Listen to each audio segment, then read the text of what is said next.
അപ്പോ സമയം നിയന്ത്രിക്കുന്ന അല്ലെങ്കിൽ നിയന്ത്രണ വിധേയമായിരിക്കുന്ന ഒരു വ്യക്തി അല്ലെങ്കിൽ ടൈം മാനേജ്മെന്റ് ഉള്ള ഒരു വ്യക്തി മറ്റുള്ളവരാൽ മറ്റുള്ളവരാൽ ബഹുമാന്യനാണ്, ബഹുമാനിക്കപ്പെടും എന്നുള്ളത്. അപ്പോ നമ്മൾ പഠിക്കാൻ പോകുന്നത് സമയ നിയന്ത്രണത്തിന്റെ പ്രാധാന്യതയെക്കുറിച്ചാണ്. ചില പോയിന്റുകളുണ്ട്, ഞാൻ പോയിന്റ് ബേസ് ആയിട്ട് പറയാം, അതിനുശേഷം നമുക്ക് എക്സ്പ്ലെയിൻ ചെയ്യാം. സമയ നിയന്ത്രണത്തിന്റെ പ്രാധാന്യത, ഒന്നാമത്തെ പോയിന്റ് എന്ന് പറയുന്നത് പ്രവർത്തനക്ഷമതയും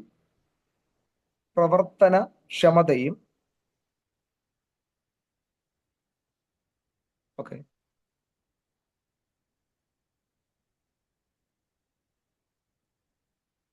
പ്രവർത്തനക്ഷമതയും ഓക്കെ വർദ്ധിപ്പിക്കുന്നു എന്നുള്ളതാണ്. പ്രവർത്തനക്ഷമത വർദ്ധിപ്പിക്കുന്നു, പ്രവർത്തനക്ഷമതയും അല്ലെങ്കിൽ ഉത്സാഹവും ഒന്നും കൂടെ വേണമെങ്കിൽ എഴുതാം, അല്ലെങ്കിൽ പ്രവർത്തനക്ഷമത വർദ്ധിപ്പിക്കുന്നു. സമയ നിയന്ത്രണം കൃത്യമായി പാലിക്കുന്ന അല്ലെങ്കിൽ അതിന്റെ പ്രാധാന്യത എന്ന് പറയുന്നത് പ്രവർത്തനക്ഷമതയും അതിനോടനുബന്ധിച്ചിട്ടുള്ള കാര്യങ്ങളും വർദ്ധിപ്പിക്കുന്നു എന്നുള്ളതാണ്. രണ്ടാമത്തെ പോയിന്റ്,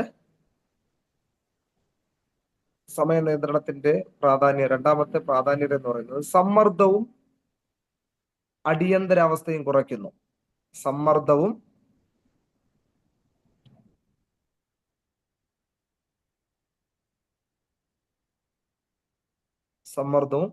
അടിയന്തരാവസ്ഥയും കുറയ്ക്കുന്നു.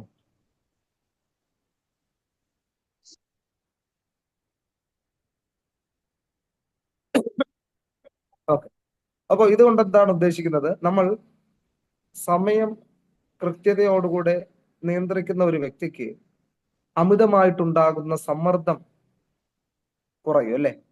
ഇപ്പോ ഫോർ എക്സാമ്പിൾ 8 മണിക്ക് നമ്മൾ എല്ലാ ദിവസവും ജോലിക്ക് പോകുന്ന ഒരു വ്യക്തി, അല്ലെങ്കിൽ ഇപ്പോ മിക്ക ഓഫീസുകളിലും പഞ്ചിങ് സിസ്റ്റം ഉണ്ട്, അല്ലെ? അപ്പൊ കറക്റ്റ്, അതുകൊണ്ട് ഒരിക്കലും ആ പഞ്ചിങ് മെഷീനെ നമുക്ക് മാറ്റാനായിട്ട് പറ്റത്തില്ല, അല്ലേ? അപ്പൊ ആ ടൈം നമ്മൾ എപ്പോഴാണ് പഞ്ച് ചെയ്യുന്നത്, ആ ടൈം മിനിറ്റ് സെക്കൻഡ് സഹിതം അവിടെ തെളിയാനായിട്ട് ഇടയാകും, അല്ലെ? അപ്പോൾ ആ പഞ്ചിങ് ചെയ്യാനായിട്ട് നമ്മൾ എന്നും 7 മണിക്കൂർ 1 മണിക്കൂർ യാത്ര ഉണ്ടെന്ന് വെച്ചോ. അപ്പോൾ ഒരു 45 മിനിറ്റ് യാത്രയുള്ള സ്ഥലമാണെങ്കിൽ നമ്മൾ ഒരു 1 അവറിന് മുമ്പ് അല്ലെങ്കിൽ ഒരു 15 മിനിറ്റ് എക്സ്ട്രാ ടൈം ഇട്ട് നമ്മൾ യാത്ര ചെയ്യുകയാണെങ്കിൽ നമുക്ക് സമ്മർദ്ദമില്ലാതെ ഡ്രൈവ് ചെയ്യാൻ പറ്റും എന്നുള്ളതാണ്. നമ്മൾ എല്ലാവരും വാഹനങ്ങൾ ഓടിക്കുന്നവരാണെന്ന് ഞാൻ വിശ്വസിക്കുന്നു. നമുക്കൊരു ലേറ്റ് ആകും തോറും വാഹനം ഓടിക്കുന്നവർക്കാണ് ടെൻഷൻ കൂടുന്നത്, അല്ലേ? നമ്മൾ വാഹനത്തിന് കയറുന്നത് വരെ എന്ന് പറഞ്ഞാൽ ഒരു ടൈം നമുക്ക് സെറ്റ് ചെയ്ത് വെച്ചിട്ടുണ്ട്. ആ ടൈമിന് മുമ്പ് എത്തണമെങ്കിൽ നമ്മൾ ഈ ഗൂഗിൾ മാപ്പിൽ സെറ്റ് ചെയ്യുമ്പോൾ തന്നെ ഇത്ര ടൈമിൽ അവിടെ എത്തും എന്ന് കാണിക്കും. പക്ഷെ ഇതിനിടയ്ക്ക് ട്രാഫിക് ജാമോ മറ്റെന്തെങ്കിലും പ്രയാസങ്ങളോ നേരിടുകയാണെങ്കിൽ ആ ടൈം കൂടെ അത്രയും നഷ്ടമായി തീരുകയാണ്. അപ്പോ നമ്മുടെ സമ്മർദ്ദം എന്ത് ചെയ്യും? കൂടും.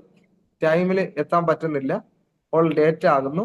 അപ്പോ അത് ഒത്തിരി സമ്മർദ്ദം വർദ്ധിപ്പിക്കാനായിട്ട് സാധ്യത ഉണ്ടെന്നുള്ളതാണ്. പക്ഷേ അപ്പോ സമയ നിയന്ത്രണം പാലിക്കുന്ന ഒരു വ്യക്തിക്ക് സമ്മർദ്ദവും അടിയന്തരാവസ്ഥയും കുറയ്ക്കുന്നു. ഇതിന്റെ ആഫ്റ്റർ എഫക്റ്റ് എന്ന് പറയുന്നത്, അല്ലെങ്കിൽ ഇതിന്റെ എന്തുവാ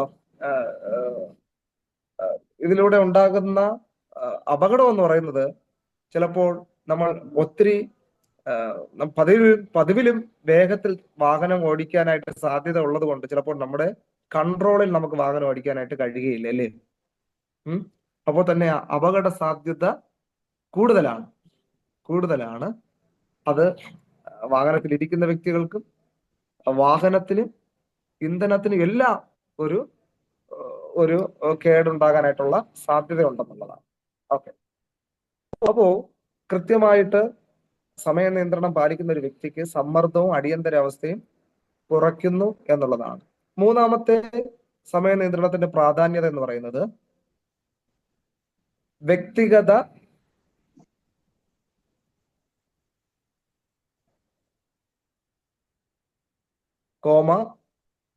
തൊഴിൽ ലക്ഷ്യങ്ങൾ കൈവരിക്കാൻ സഹായിക്കുന്നു.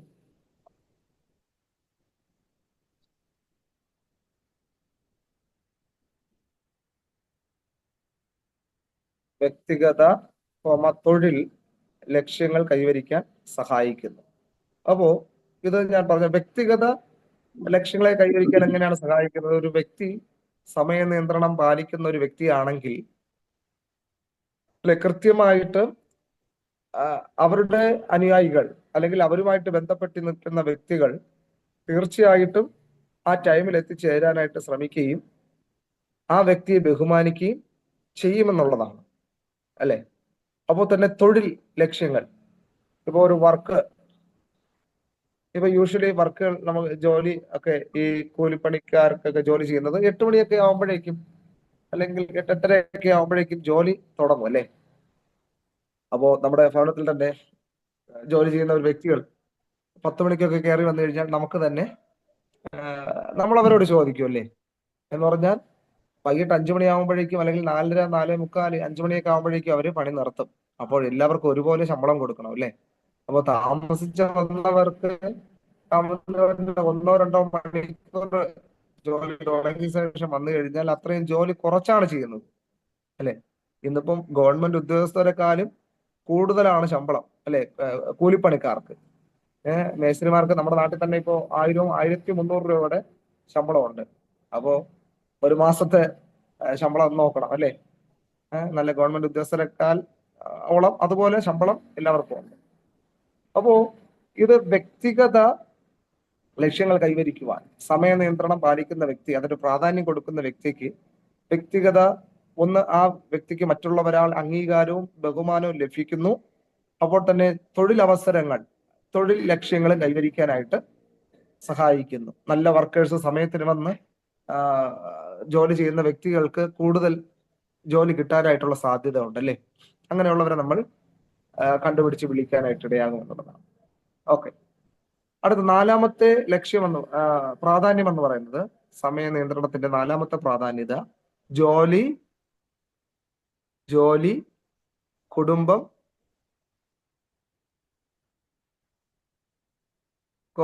വിശ്രമ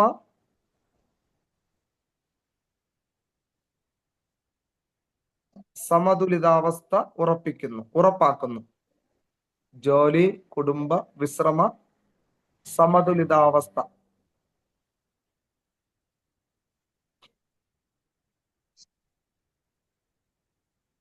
സമതുലിതാവസ്ഥ ഉറപ്പാക്കുന്നു.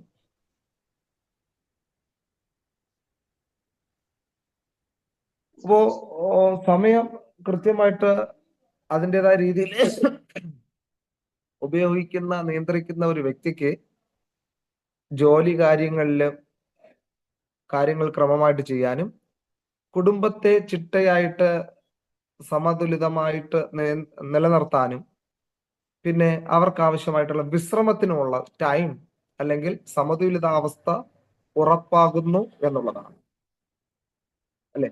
നമ്മള് ഭവനത്തിലായിരിക്കുമ്പോൾ ആണെങ്കിൽ പോലും നമ്മളൊരു ടൈം ടേബിൾ ജീവിതം, ഒരു ഡിസിപ്ലിൻ ലൈഫ് ടൈം ക്രമീകരിക്കുകയാണെങ്കിൽ അത് നമുക്ക് ഒത്തിരി സമയം ഉള്ളതുപോലെ നമുക്ക് തോന്നുകയും ചെയ്യും. ഒത്തിരി കാര്യങ്ങൾ നമുക്ക് യഥാസമയം സിസ്റ്റമാറ്റിക് ആയിട്ട് ചെയ്യാനായിട്ട് കഴിയുമെന്നുള്ളതാണ് മനസ്സിലാക്കേണ്ടത്.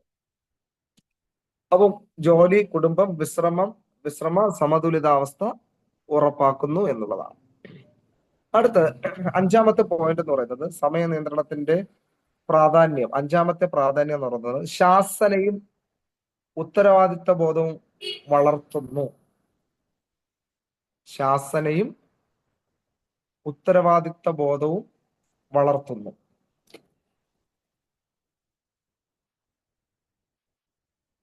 ശാസനയും ഉത്തരവാദിത്ത ബോധവും വളർത്തുന്നു.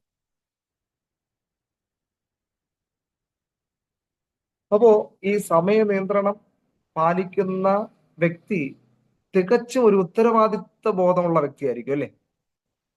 അപ്പോ അതിന്റെ ഓപ്പോസിറ്റ് നമുക്ക് ചിന്തിക്കാം. ഒരു ബോധവും ഇല്ലാത്തവരാണ് സമയത്തിന്റെ ഒരു പ്രാധാന്യത കൊടുക്കാത്തത്, അല്ലെ?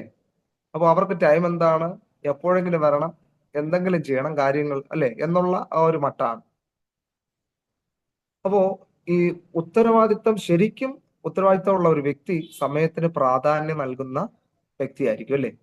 നമ്മുടെ ഈ പ്രൈം മിനിസ്റ്റർ അതുപോലെ തന്നെ തത്തുല്യമായിട്ട് ഓഫീസുകൾക്ക് വർക്ക് ചെയ്യുന്ന വ്യക്തികൾ അല്ലേ, അവരുടെ ടൈം ഓരോ ദിവസത്തെയും അല്ലെങ്കിൽ ഒരു വർഷത്തെ അല്ലെ പ്രോഗ്രാം ഓരോ മിനിറ്റും അവർക്ക് വിലപ്പെട്ടതാണ്. അതിനനുസരിച്ചുള്ള ടൈം ടേബിൾ അവർ ക്രമീകരിച്ചിരിക്കും. അപ്പോ നമ്മുടെ പ്രധാനമന്ത്രി തന്നെ ഒരാഴ്ചയിൽ എത്രയൊക്കെ രാജ്യങ്ങളിലാണ് പോയിട്ട് വരുന്നത് അല്ലേ, അത് ടൈം കറക്റ്റ് ആയിട്ട് സെറ്റ് ചെയ്യുന്നതുകൊണ്ടാണ്. നമ്മൾ ഒരു സ്റ്റേറ്റിൽ പോലും പോയിട്ട് ചിലപ്പോൾ ഒരു മാസം എടുക്കും അല്ലേ വരാൻ. അത് ടൈം സെറ്റായിട്ട് കറക്റ്റ് ആയിട്ട് അതിൻ്റെതായിട്ടുള്ള ഷെഡ്യൂൾ ചെയ്യുന്നത് കൊണ്ടാണ്. അപ്പോ ഒരു ദിവസം നമുക്ക് 24 മണിക്കൂറുണ്ട്. അപ്പോ ആരോഗ്യ ശാസ്ത്രം അനുസരിച്ച് ഒരു ആരോഗ്യമുള്ള വ്യക്തി 6 മുതൽ 8 മണിക്കൂർ വരെ ഉറങ്ങാൻ ടൈം കൊടുക്കണമെന്നാണ് അല്ലേ. അപ്പോ അപ്പോ 24 മണിക്കൂറിൽ അല്ലെങ്കിൽ 7 മണിക്കൂർ ഉറക്കത്തിന് പോയി കഴിഞ്ഞാൽ വീണ്ടും നമുക്ക് ഒരു 17 മണിക്കൂറുണ്ട് അല്ലെ. 17 മണിക്കൂറിൽ നമ്മൾ ഒരു ദിവസം കുറഞ്ഞത് 3 നേരം ആഹാരം കഴിക്കും അല്ലേ. അപ്പോ ആഹാരം അരമണിക്കൂർ വീതം പോട്ടെ, അപ്പോ 1.5 മണിക്കൂർ അതിന് വിടാം. അപ്പോ 15.5 മണിക്കൂർ വീണ്ടും ഉണ്ടല്ലേ. പിന്നെ നമ്മുടെ ഓഫീസ് ടൈം ട്രാവലിംഗ് കൂടെ ചേർത്തൊരു എന്തോ ഒരു 8-9 മണിക്കൂർ അല്ലെങ്കിൽ ഒരു 10 മണിക്കൂർ ട്രാവലിംഗ് കൂടെ ചേർത്ത് വീണ്ടും നമുക്കൊരു 5.5 മണിക്കൂറുണ്ട്.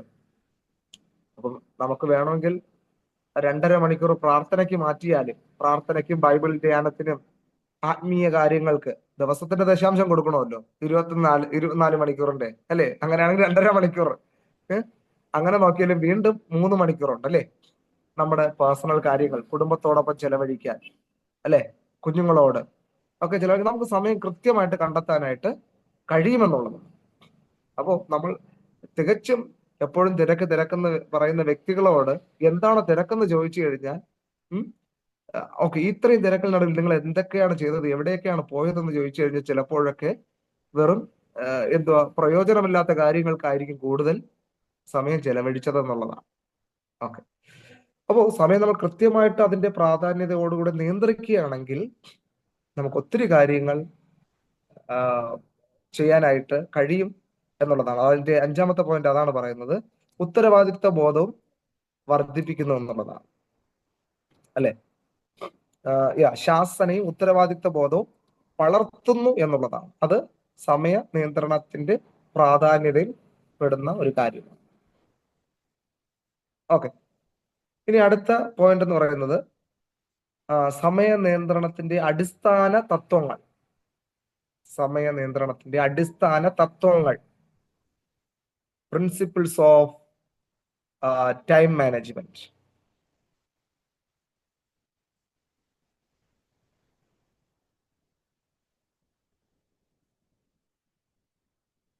ഓക്കെ, അപ്പോ സമയ നിയന്ത്രണത്തിന്റെ അടിസ്ഥാന തത്വങ്ങൾ എന്നതുകൊണ്ട് ഉദ്ദേശിക്കുന്നത് ശരിയായിട്ട് സമയം നിയന്ത്രണം അടിസ്ഥാനപ്പെടുത്തുന്ന ഒരു വ്യക്തിക്ക് അതും 5 പോയിന്റുകളുണ്ട്.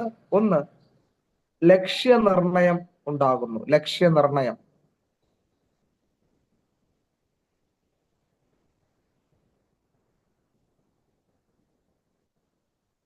ലക്ഷ്യനിർണയങ്ങൾ ഉണ്ടാകുന്നു. അതില് വ്യക്തമായ ലക്ഷ്യങ്ങൾ രൂപപ്പെടുത്താനായിട്ട് ആ വ്യക്തിക്ക് കഴിയും. ഒരു ലക്ഷ്യനിർണയമുള്ള വ്യക്തിക്ക് വ്യക്തമായിട്ടുള്ള ലക്ഷ്യങ്ങൾ രൂപീകരിക്കാനും അത് ജീവിതത്തിൽ ആവിഷ്കരിക്കാനായിട്ടും കഴിയുമെന്നുള്ളതാണ്.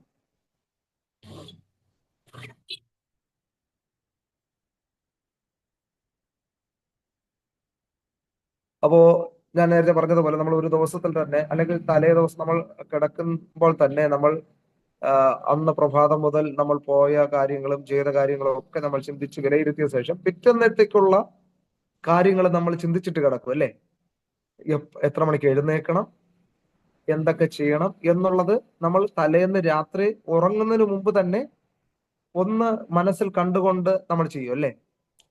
ദൈവം നമുക്ക് ആയുസ്സും ആരോഗ്യം തന്നാൽ അല്ലെങ്കിൽ ഒരു പുതിയ പ്രഭാതം കൂടെ തന്നു കഴിഞ്ഞാൽ എനിക്ക് നാളത്തെ കാര്യങ്ങൾ ഇത്രയും ചെയ്യാനായിട്ടുള്ളത് കൊണ്ട് ഇത്ര മണിക്ക് എഴുന്നേക്കണം എന്ന് പറഞ്ഞിട്ട് നമ്മൾ ചിലപ്പോൾ നമുക്ക് എഴുന്നേക്കാൻ പറ്റില്ല അല്ലെങ്കിൽ അറിയത്തില്ല എന്നുണ്ടെങ്കിൽ നമ്മൾ എന്ത് ചെയ്യും, അലാറം സെറ്റ് ചെയ്യും അല്ലേ. അതെ, അലാറം സെറ്റ് ചെയ്യും എന്ന് പറഞ്ഞാൽ ആ ടൈമിൽ നിന്ന് മാറിപ്പോയി കഴിഞ്ഞാൽ നമ്മുടെ ഷെഡ്യൂൾ എല്ലാം കൊളാപ്പോ മിസ്ഓർഡർ ആയിപ്പോ അല്ലെ, ഡിസോർഡർ ആയിപ്പോ. ഓക്കെ, അതുകൊണ്ട് നമ്മൾ ടൈം സെറ്റ് ചെയ്യും. പിന്നെ അതിനനുസരിച്ച് പ്രാധാന്യതയുള്ള കാര്യങ്ങൾ അല്ലെങ്കിൽ നാളെ ചെയ്യേണ്ടുന്ന കാര്യങ്ങൾ, തീർച്ചയായിട്ടും ചെയ്യപ്പെടേണ്ട കാര്യങ്ങൾക്ക് പ്രാധാന്യത കൊടുത്ത് അതിന് മുൻഗണന കൊടുത്ത് കാര്യങ്ങൾ ക്രമമായിട്ട് നമ്മൾ ചെയ്യുകയും, അല്ലെ, അങ്ങനെ പദ്ധതികൾ ആവിഷ്കരിക്കുകയും ചെയ്യുമെന്നുള്ളത്. അതാണ് സമയ നിയന്ത്രണത്തിന്റെ അടിസ്ഥാന തത്വങ്ങളിൽ ഒന്നാമത്തെ പോയിന്റ്, ലക്ഷ്യനിർണയം. അപ്പോൾ ലക്ഷ്യനിർണയമുള്ള വ്യക്തി വ്യക്തമായ ലക്ഷ്യങ്ങൾ രൂപപ്പെടുത്തുകയും അത് ആവിഷ്കരിക്കുകയും ചെയ്യപ്പെടുന്നു. 2, മുൻഗണന, പ്രയോറിറ്റി, മുൻഗണന.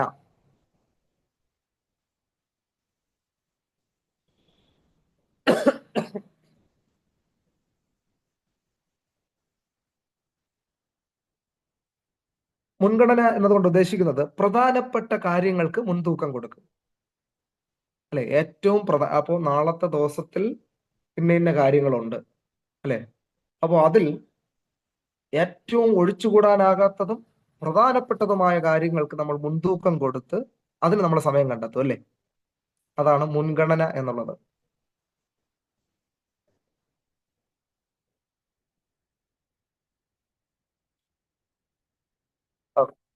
മൂന്നാമത്തത്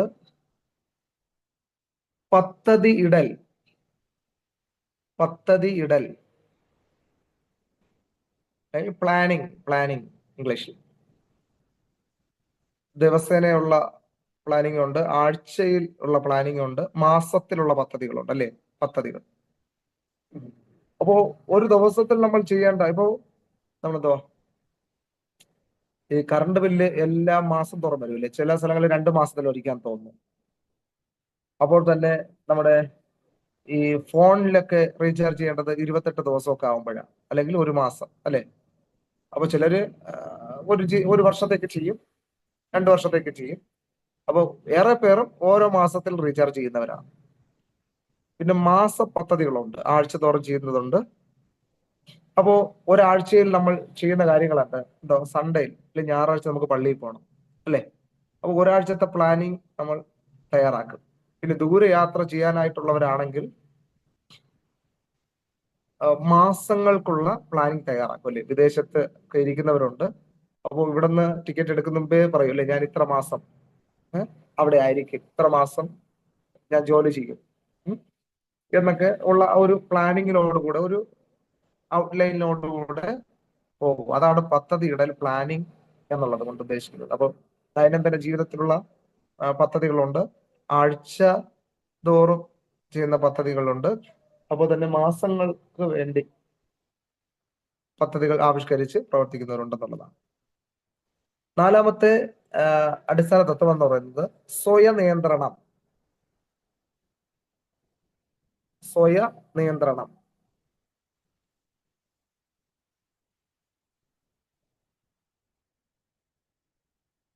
അപ്പോ സ്വയനിയന്ത്രണം എന്ന് പറയുമ്പോൾ സ്വയമായിട്ട് കാര്യങ്ങൾ ഏറ്റെടുക്കുന്ന കാര്യങ്ങൾ വൈകിപ്പിക്കൽ അല്ലെങ്കിൽ ഒഴിവാക്കൽ. അപ്പോൾ നമ്മളൊരു കാര്യം ചെയ്യാമെന്ന് ഏറ്റെടുത്തിട്ട് കൃത്യസമയത്ത് പറയാം, അയ്യോ എനിക്ക് ഞാൻ ബിസി ആയിരുന്നു, അല്ലെങ്കിൽ ഇന്നതായിരുന്നു കാര്യങ്ങൾ എന്ന് പറഞ്ഞ് ഒഴിഞ്ഞു മാറും, അല്ലേ.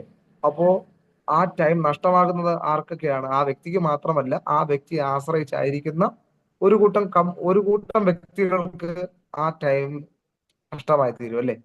അപ്പോ ഈ സമയ നിയന്ത്രണത്തിന്റെ അടിസ്ഥാന തത്വം സ്വയം നിയന്ത്രണം ഉള്ളതാണ്, അല്ലേ, ഉള്ളവരായിരിക്കും. സ്വയം നിയന്ത്രണം.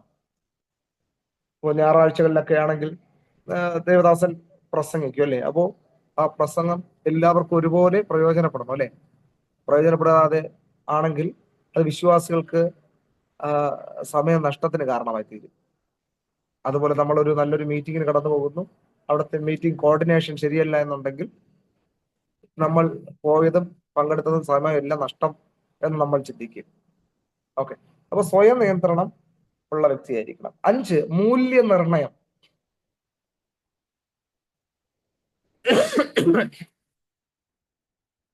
മൂല്യനിർണയം. മൂല്യനിർണയം എന്നതുകൊണ്ട് ഉദ്ദേശിക്കുന്നത് സമയം ഉപയോഗം വിലയിരുത്തലാണ്. സമയ ഉപയോഗം വിലയിരുത്തൽ.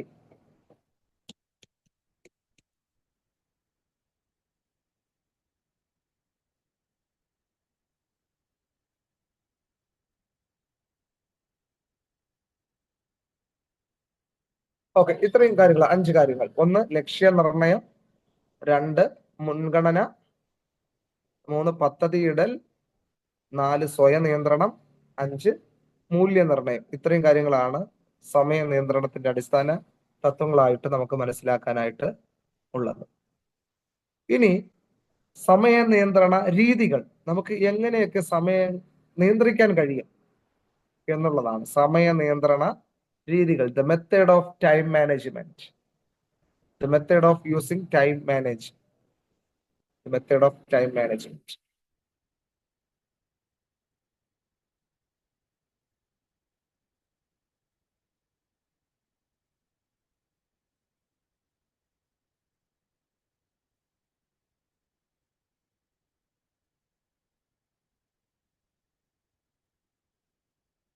ഓക്കെ, ഒന്ന്, നമ്മൾ ചെയ്യേണ്ട കാര്യങ്ങളുടെ ഒരു പട്ടിക തയ്യാറാക്കുക.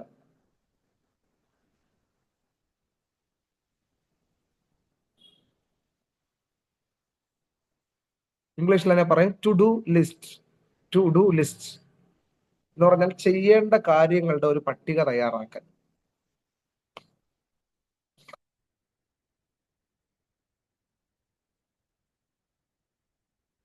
അല്ലെ? അപ്പൊ ഓരോ കാര്യങ്ങളും ചെയ്യേണ്ട കാര്യങ്ങളുടെ പട്ടിക തയ്യാറാക്കിയതിനു ശേഷം രണ്ടാമത്തെ കാര്യം എന്ന് പറയുന്നത് ഓരോ പ്രവർത്തനത്തിനും സമയം നിശ്ചയിക്കുക. ഓരോ പ്രവർത്തനത്തിനും സമയം നിശ്ചയിക്കുക. ഓക്കെ, രാവിലെ എണീറ്റ് കഴിഞ്ഞാൽ അല്ലെങ്കിൽ ഒരു 5 മണിക്ക് എണീറ്റ് കഴിഞ്ഞാൽ പ്രാർത്ഥനയ്ക്ക് വേണ്ടി ഒരു നിശ്ചിത സമയം, അത് ആ ടൈം സെറ്റ് ചെയ്യുക. പിന്നെ നമ്മുടെ ഡെയിലി റൊട്ടീന് വേണ്ടിയിട്ടുള്ള സമയം, പിന്നെ കുക്കിങ്ങിനുള്ള സമയം, ഇന്ന സമയം മുതൽ ഇന്ന സമയം വരെ, പിന്നെ നമ്മുടെ ഫ്രഷപ്പിനുള്ള ടൈം, ബ്രേക്ക്ഫാസ്റ്റ് ടൈം, പിന്നെ ഔട്ടിങ്, പുറത്തു പോകാനായിട്ടുള്ള സമയം, പിന്നെ അടുത്ത് ലഞ്ച് ബ്രേക്ക്, ലഞ്ച് ടൈം. ഇതെല്ലാം നമ്മൾ സമയ നിശ്ചയം, പ്രവർത്തനത്തിന് സമയം നിശ്ചയിച്ച് നമ്മളൊരു പ്രോഗ്രാമിനാണെങ്കിൽ പോലും ഇപ്പൊ 10 മണി മുതൽ 1 മണി വരെയുള്ള 3 മണിക്കൂർ പ്രോഗ്രാം ആണെങ്കിൽ നമുക്ക് ഒത്തിരി കാര്യങ്ങൾ അതിൽ നടക്കപ്പെടേണ്ടതായിട്ടുണ്ടെങ്കിൽ നമുക്ക് ആ 3 മണിക്കൂർ വളരെ ഫലപ്രദമായിട്ട് നമുക്ക് ഉപയോഗിക്കാം. ചിലപ്പോൾ ഒത്തിരി ആൾക്കാർക്ക് ആശംസകളോ ഒക്കെ കൊടുക്കാനുണ്ടെങ്കിൽ പോലും നമുക്ക് സമയം ചുരുക്കി നമുക്കത് ഉപയോഗിക്കാം എന്നുള്ളതാണ്. ഇപ്പോ 10 മണിക്ക് പ്രാർത്ഥിച്ച് തുടങ്ങി, അപ്പോ ഒരു 10 മുതൽ 15 മിനിറ്റ് പ്രൈസ് ആൻഡ് വർഷിപ്പ്, പിന്നെ ഒരു ഷോർട്ട് ഇന്റർസെസറി പ്രയർ ഒരു 10 മിനിറ്റ്, അപ്പോഴേക്കും 10:25 ആകുന്നു. പിന്നെ 5 മിനിറ്റ് സ്വാഗതവും വന്നവർക്ക് അല്ല എന്തോ മീറ്റിങ്ങിനെ കുറിച്ചുള്ള ഒരു ആമുഖവും 10:30 10:30 മുതൽ വീണ്ടും കിടക്കുവാണ് 2.5 മണിക്കൂർ, അല്ലെ? അപ്പൊ നമുക്ക് കൃത്യമായിട്ട് ടൈം സെറ്റ് ചെയ്ത് കഴിഞ്ഞാൽ നമ്മള് ഈ ഒഫീഷ്യൽ പ്രോഗ്രാം ഒക്കെ, ഫോർ എക്സാമ്പിൾ ഗ്രാജുവേഷൻ പോലുള്ള ഒഫീഷ്യൽ പ്രോഗ്രാം ഒക്കെ ടൈം ആയിരിക്കും, അല്ലെ? എല്ലാം കൃത്യമായിട്ടുള്ള ടൈമിംഗ് ആയിരിക്കും എന്നുള്ളത്. അപ്പോൾ നമ്മുടെ അപ്പോൾ തന്നെ ഇന്റർനാഷണൽ കാര്യങ്ങൾ, അല്ലെ, അന്താരാഷ്ട്ര കാര്യങ്ങളൊക്കെ, ഈ സ്പോർട്സോ മറ്റു കാര്യങ്ങളൊക്കെ നടക്കുമ്പോൾ അത് കൃത്യമായിട്ടുള്ള ടൈമിങ്ങിന് തുടങ്ങും, കൃത്യമായിട്ടുള്ള ടൈമിങ്ങിന് നിർത്തിയില്ലെങ്കിൽ അത് പെനാൽറ്റി ഉണ്ടാകും, അല്ലെ? ഇരു ടീമുകളിൽ നിന്നും പെനാൽറ്റി, നിശ്ചിത പെനാൽറ്റി അവരെ അടയ്ക്കേണ്ടി വരും. അപ്പോൾ തന്നെ നമ്മുടെ റെയിൽവേക്ക്, ഇന്ത്യൻ റെയിൽവേക്കൊക്കെ ഒരു പ്രത്യേക നിശ്ചിത ടൈമുണ്ട്. പക്ഷെ ആ ടൈമെല്ലാം മാറി മറിഞ്ഞ് 2-3 മണിക്കൂർ ലേറ്റ് ആയിരിക്കാണ് ട്രെയിൻ വരുന്നത്, അല്ലേ? അപ്പൊ ഓരോ റോഡിന്റെയും ഈ ട്രാക്കിന്റെ ഒക്കെ കണ്ടീഷൻ പോലെ ആയിരിക്കും എന്നുള്ളതാണ്. അപ്പോ ഓരോ പ്രവർത്തനത്തിനും സമയം നിശ്ചയിക്കുക എന്നുള്ളതാണ്.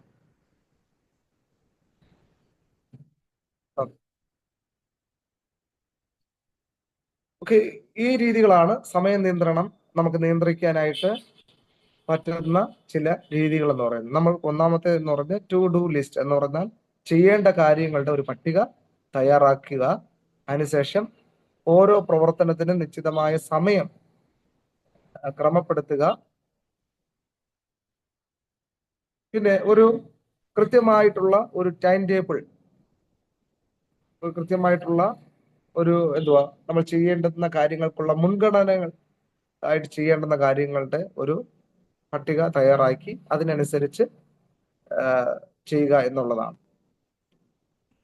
ഇനി ഇത് ചെയ്യുമ്പോൾ ഒഴിവാക്കേണ്ട സമയം ഏതൊക്കെയാണെന്നുള്ളത്, നമ്മുടെ സമയം നഷ്ടമായി പോകുന്ന ചില മേഖലകളുണ്ട്. അത് നമ്മൾ അറിഞ്ഞോ അറിയാതെയോ നമ്മുടെ സമയം ചോർത്തിക്കൊണ്ടു പോകുന്ന ഒരു കാര്യമാണ്. നമ്മളൊരു ഫംഗ്ഷന് പോയിരുന്നു, 10 മണിക്കെന്ന് പറഞ്ഞു, 10 മണിയായി, 10:15, 10:30 അല്ലേ? അപ്പോ ആ ഫംഗ്ഷൻ 10:30 ആകുമ്പോൾ തുടങ്ങിക്കഴിഞ്ഞാൽ സ്വാഭാവികമായിട്ട് 3 മണിക്കൂറുള്ള പ്രോഗ്രാം അത് 1:30 തീരാനായിട്ട്. പിന്നെ സമയം അരമണിക്കൂർ വൈകി കഴിഞ്ഞാൽ പിന്നെ എല്ലാ പ്രവർത്തനങ്ങളും ഒരു അവതാളത്തിലാകാനായിട്ട് സാധ്യതയുണ്ട്. ഇനി രണ്ടാമത്തെ ഒരു മേഖലയാണ് അമിത സോഷ്യൽ മീഡിയ ഉപയോഗം. അല്ലെ, മൊബൈലൊക്കെ നമ്മൾ കയ്യിലെടുത്തുകൊണ്ട് ഒരു 5 മിനിറ്റ് ഒന്ന് ജസ്റ്റ് ഒന്ന് നോക്കാമെന്ന് ഇരിക്കുന്നത് ചിലപ്പോൾ 1 മണിക്കൂർ അങ്ങ് പോകുന്നത് അറിയത്തില്ല, അല്ലേ? അത് കേട്ട് ഒരു പ്രസംഗം കേൾക്കാമെന്ന് ചിന്തിച്ചിരിക്കുമ്പോഴായിരിക്കും പകുതി കേട്ട് വരുമ്പോഴേക്കും അടുത്തൊരു പ്രസംഗം കേൾക്കും, അല്ലേ? ഫോർ എക്സാമ്പിൾ, ഇപ്പോൾ അതിനൊരു തെളിവാണല്ലേ ഇന്ന് എനിക്ക് തോന്നുന്നു നമ്മുടെ കേരളത്തിൽ പ്രധാനപ്പെട്ട 5-ലധികം കൺവെൻഷനുകൾ ഇപ്പോൾ ഒരേ ഡേറ്റിൽ നടന്നുകൊണ്ടിരിക്കുകയാണ്. ചർച്ച് ഓഫ് ഗോഡിന്റെ 2 കൺവെൻഷൻ ഒരേ ടൈമിൽ നടന്നുകൊണ്ടിരിക്കുകയാണ്. കരിയംപ്ലാവ് കൺവെൻഷൻ നടന്നുകൊണ്ടിരിക്കുകയാണ്, അല്ലെ? കല്ലൂര് അപ്പോസ്തലിക ചർച്ചിന്റെ 73ാമത് ജനറൽ കൺവെൻഷൻ നടന്നുകൊണ്ടിരിക്കുകയാണ്. പിന്നെ നമ്മുടെ മണക്കാല, അവിടെയും എനിക്ക് തോന്നുന്നു ഓക്കെ 10-9ാമത്തെ കൺവെൻഷൻ ആയി തോന്നുന്നു. ഇങ്ങനെ പ്രധാനപ്പെട്ട കൺവെൻഷൻ നടന്നുണ്ട്. നമ്മൾ ഇതെല്ലാ കൺവെൻഷനും യൂട്യൂബിലുണ്ട്, അല്ലേ? നമ്മൾ ഒന്ന് കേൾക്കാന്ന് ഓർത്ത് ഇങ്ങനെ നോക്കുമ്പോഴായിരിക്കും അടുത്ത ലിങ്ക് വരും, അല്ലേ? ഇങ്ങനെ കണ്ട് കണ്ട് കണ്ട് നമ്മുടെ കുടുംബ പ്രാർത്ഥനയുടെ സമയം അങ്ങ് പോയി കിട്ടും, അല്ലെ? അങ്ങനെ നമുക്ക് സോഷ്യൽ മീഡിയയുടെ അമിതമായിട്ടുള്ള ഉപയോഗമാണ്. അത് നമ്മുടെ ടൈമിനെ അല്ലെങ്കിൽ നശിപ്പിക്കാനായിട്ട് നമ്മൾ ചെയ്യേണ്ട കാര്യങ്ങൾ ചെയ്യാതെ വരുവാനായിട്ടുള്ള സാധ്യതകൾ ഏറുന്ന ഒരു മേഖലകളാണ്. പിന്നെ നമ്മുടെ മോശം പദ്ധതിയുടെ വെറുത സംസാരം, അല്ലേ, എന്നുള്ളതാണ്. ഒരേ സമയം പല കാര്യങ്ങൾ ചെയ്യാം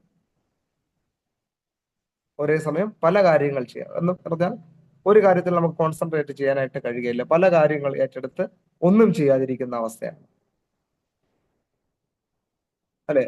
ചിലര് ഒരേ സമയം തന്നെ പല കാര്യങ്ങളൊക്കെ ചെയ്യും, പക്ഷെ ഒരു കാര്യവും സക്സസ് ആയിട്ട് വരത്തില്ല എന്നുള്ളതാണ്. ഞാൻ ഉദ്ദേശിക്കുന്നത് ഈ കുക്കിങ്ങിനെ സംബന്ധിച്ചല്ല, നമ്മുടെ സഹോദരിമാരെ അല്ലെങ്കിൽ അമ്മമാരെ സംബന്ധിച്ചിടത്തോളം ഈ കുക്കിംഗ്, പാചകം എന്ന് പറയുന്നത് ഒരേ സമയത്ത് അവർക്ക് 3-4 കാര്യങ്ങൾ ഒരുമിച്ച് അവർക്ക് ചെയ്യാനായിട്ട് പറ്റുമെന്നുള്ളതാണ്. ഇപ്പം കുറച്ച് ദിവസങ്ങൾ കൊണ്ട് ഏറ്റവും കൂടുതൽ കിച്ചണിൽ കൂടെ വൈഫിനോട് കൂടെ നിൽക്കുന്നതുകൊണ്ട് എനിക്കറിയാം. ഇന്നലെ രാവിലെ ഒരു സംഭവം ഉണ്ടായി. എന്തോ ചായ പൊങ്ങി വരുമ്പോഴേക്ക് ഓഫാക്കാൻ പറഞ്ഞു, അതേസമയം പറഞ്ഞു തേങ്ങ ഇച്ചിരി തിരുമണം, അതേസമയം തന്നെ പറഞ്ഞു വേറെ എന്തോ 3 കാര്യം എൻ്റെ അടുത്ത് പറഞ്ഞു. ഈ 3 കാര്യം എനിക്ക് കറക്റ്റ് ആയിട്ട് ചെയ്യാൻ പറ്റിയില്ല എന്നുള്ളതാണ്. ചായയും തിളച്ചു പൊങ്ങി, പിന്നെ എന്തോ അടുത്ത കാര്യം തേങ്ങ പൊട്ടിച്ച് തിരുവണമെന്ന് പറഞ്ഞു, അതും നടന്നില്ല, അല്ലെ? പിന്നീട് ഞാൻ ഇറങ്ങി പോകേണ്ട വന്നു അടുക്കളയെന്ന്, അല്ലെ? ഇതിനെക്കാളും ഞാൻ തന്നെ നിന്ന് ചെയ്തോളാമെന്ന്, അല്ലെ? പക്ഷെ ആണുങ്ങളെ സംബന്ധിച്ചിടത്തോളം ഒരു കാര്യം ഒരിക്കൽ കറക്റ്റായിട്ട് അവർക്ക് ചെയ്യാൻ പറ്റും. ഞാൻ പറഞ്ഞു, നീ ഓരോന്നോരോന്നൊക്കെ പറ, അല്ലെ? അത് കൃത്യമായിട്ട് ചെയ്യാൻ പറ്റും. അപ്പോൾ അമ്മമാരെയും സഹോദരിമാരെയും സംബന്ധിച്ചിടത്തോളം ഈ പാചകം സംബന്ധിച്ച് ഒരേ ടൈമിൽ തന്നെ പല കാര്യങ്ങൾ, അപ്പോൾ തന്നെ കുഞ്ഞിനെ സ്കൂളിൽ വിടേണ്ട ടൈം, അവനെ കുളിപ്പിക്കണം, ടൈം ടേബിൾ കാര്യങ്ങൾ എടുത്തു വെക്കണം, ലഞ്ച്, ഇതെല്ലാം അവർക്ക് പടപട. അപ്പോൾ തന്നെ ബ്രേക്ക്ഫാസ്റ്റ് റെഡി ആയിട്ട് രണ്ടുപേരിയ്ക്കും, അവർക്ക് ഫുഡ് കൊടുക്കണം, അല്ലെ? ചായ ഇടണം, ഒരാൾക്ക് പഞ്ചസാര വേണ്ട, ഒരാൾക്ക് പഞ്ചസാര വേണം, ഒരാൾക്ക് കടുപ്പം വേണം, ഒരാൾക്ക് പൊടിയെ ഇടണ്ട, അല്ലെ? അപ്പോ ഇതൊക്കെ ഒത്തിരി, അപ്പോൾ വ്യക്തമായ ലക്ഷ്യങ്ങളുടെ അഭാവം. അപ്പോൾ അത് കൃത്യമായിട്ട് പ്ലാൻ ഉണ്ടെങ്കിൽ നമുക്കത് കറക്റ്റായിട്ട് അത് ചെയ്യാനായിട്ട് കഴിയുമെന്നുള്ളതാണ്. അപ്പോൾ ഇത്തരം കാര്യങ്ങൾ, വ്യക്തമായിട്ട് ഒരു ലക്ഷ്യം ഇല്ല എന്നുണ്ടെങ്കിൽ സമയം ഒത്തിരി ആകും എന്നുള്ളതാണ്. അപ്പൊ നമ്മൾ തുടക്കത്തിൽ തുടങ്ങിയ സെന്റൻസ് ഇതാണ്: സമയം ദൈവത്തിന്റെ വിലയേറിയ ദാനമാണ്, അല്ലേ? അത് ജ്ഞാനത്തോടെ ഉപയോഗിക്കേണ്ടതാണ്. അപ്പൊ ആ ഒരു സെന്റൻസ് നമ്മൾ മറന്നു പോകരുത്. സമയം ദൈവത്തിന്റെ വിലയേറിയ ദാനമാണ്, അത് ജ്ഞാനത്തോടെ ഉപയോഗിക്കേണ്ടതാണ്.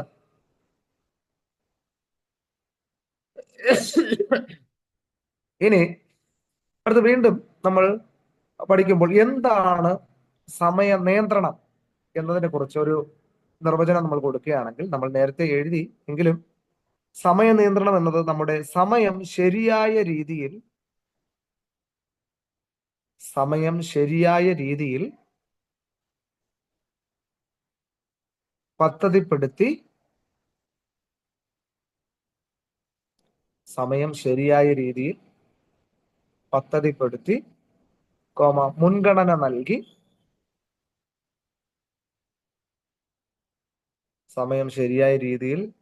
പദ്ധതിപ്പെടുത്തി മുൻഗണന നൽകി ഫലപ്രദമായി ഉപയോഗിക്കുന്ന കഴിവാണ്.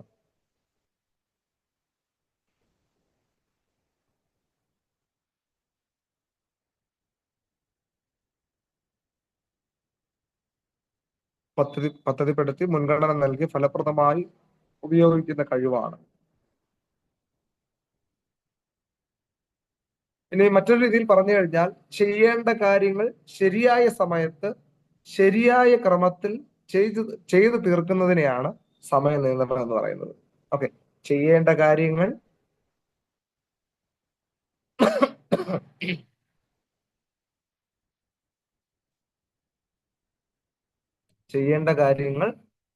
ശരിയായ സമയത്ത്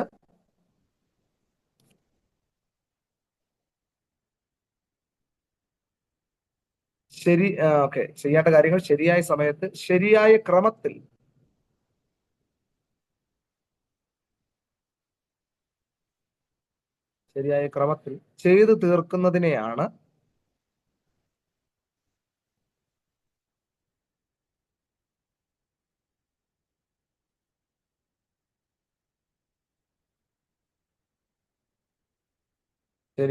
ചെയ്തു തീർക്കുന്നതിനെയാണ് സമയ നിയന്ത്രണം എന്ന് പറയുന്നത്.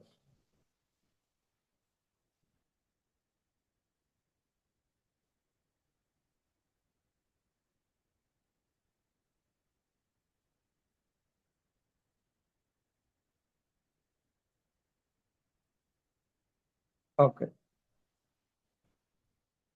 അപ്പോ ഈ സമയ നിയന്ത്രണത്തിൽ എന്താണ് ചെയ്യേണ്ട കാര്യങ്ങൾ ശരിയായ സമയത്ത് ശരിയായ ക്രമത്തിൽ ചെയ്തു തീർക്കുന്നതിനെയാണ് സമയ നിയന്ത്രണം എന്നത് കൊണ്ട് ഉദ്ദേശിക്കുന്നത്. അപ്പോ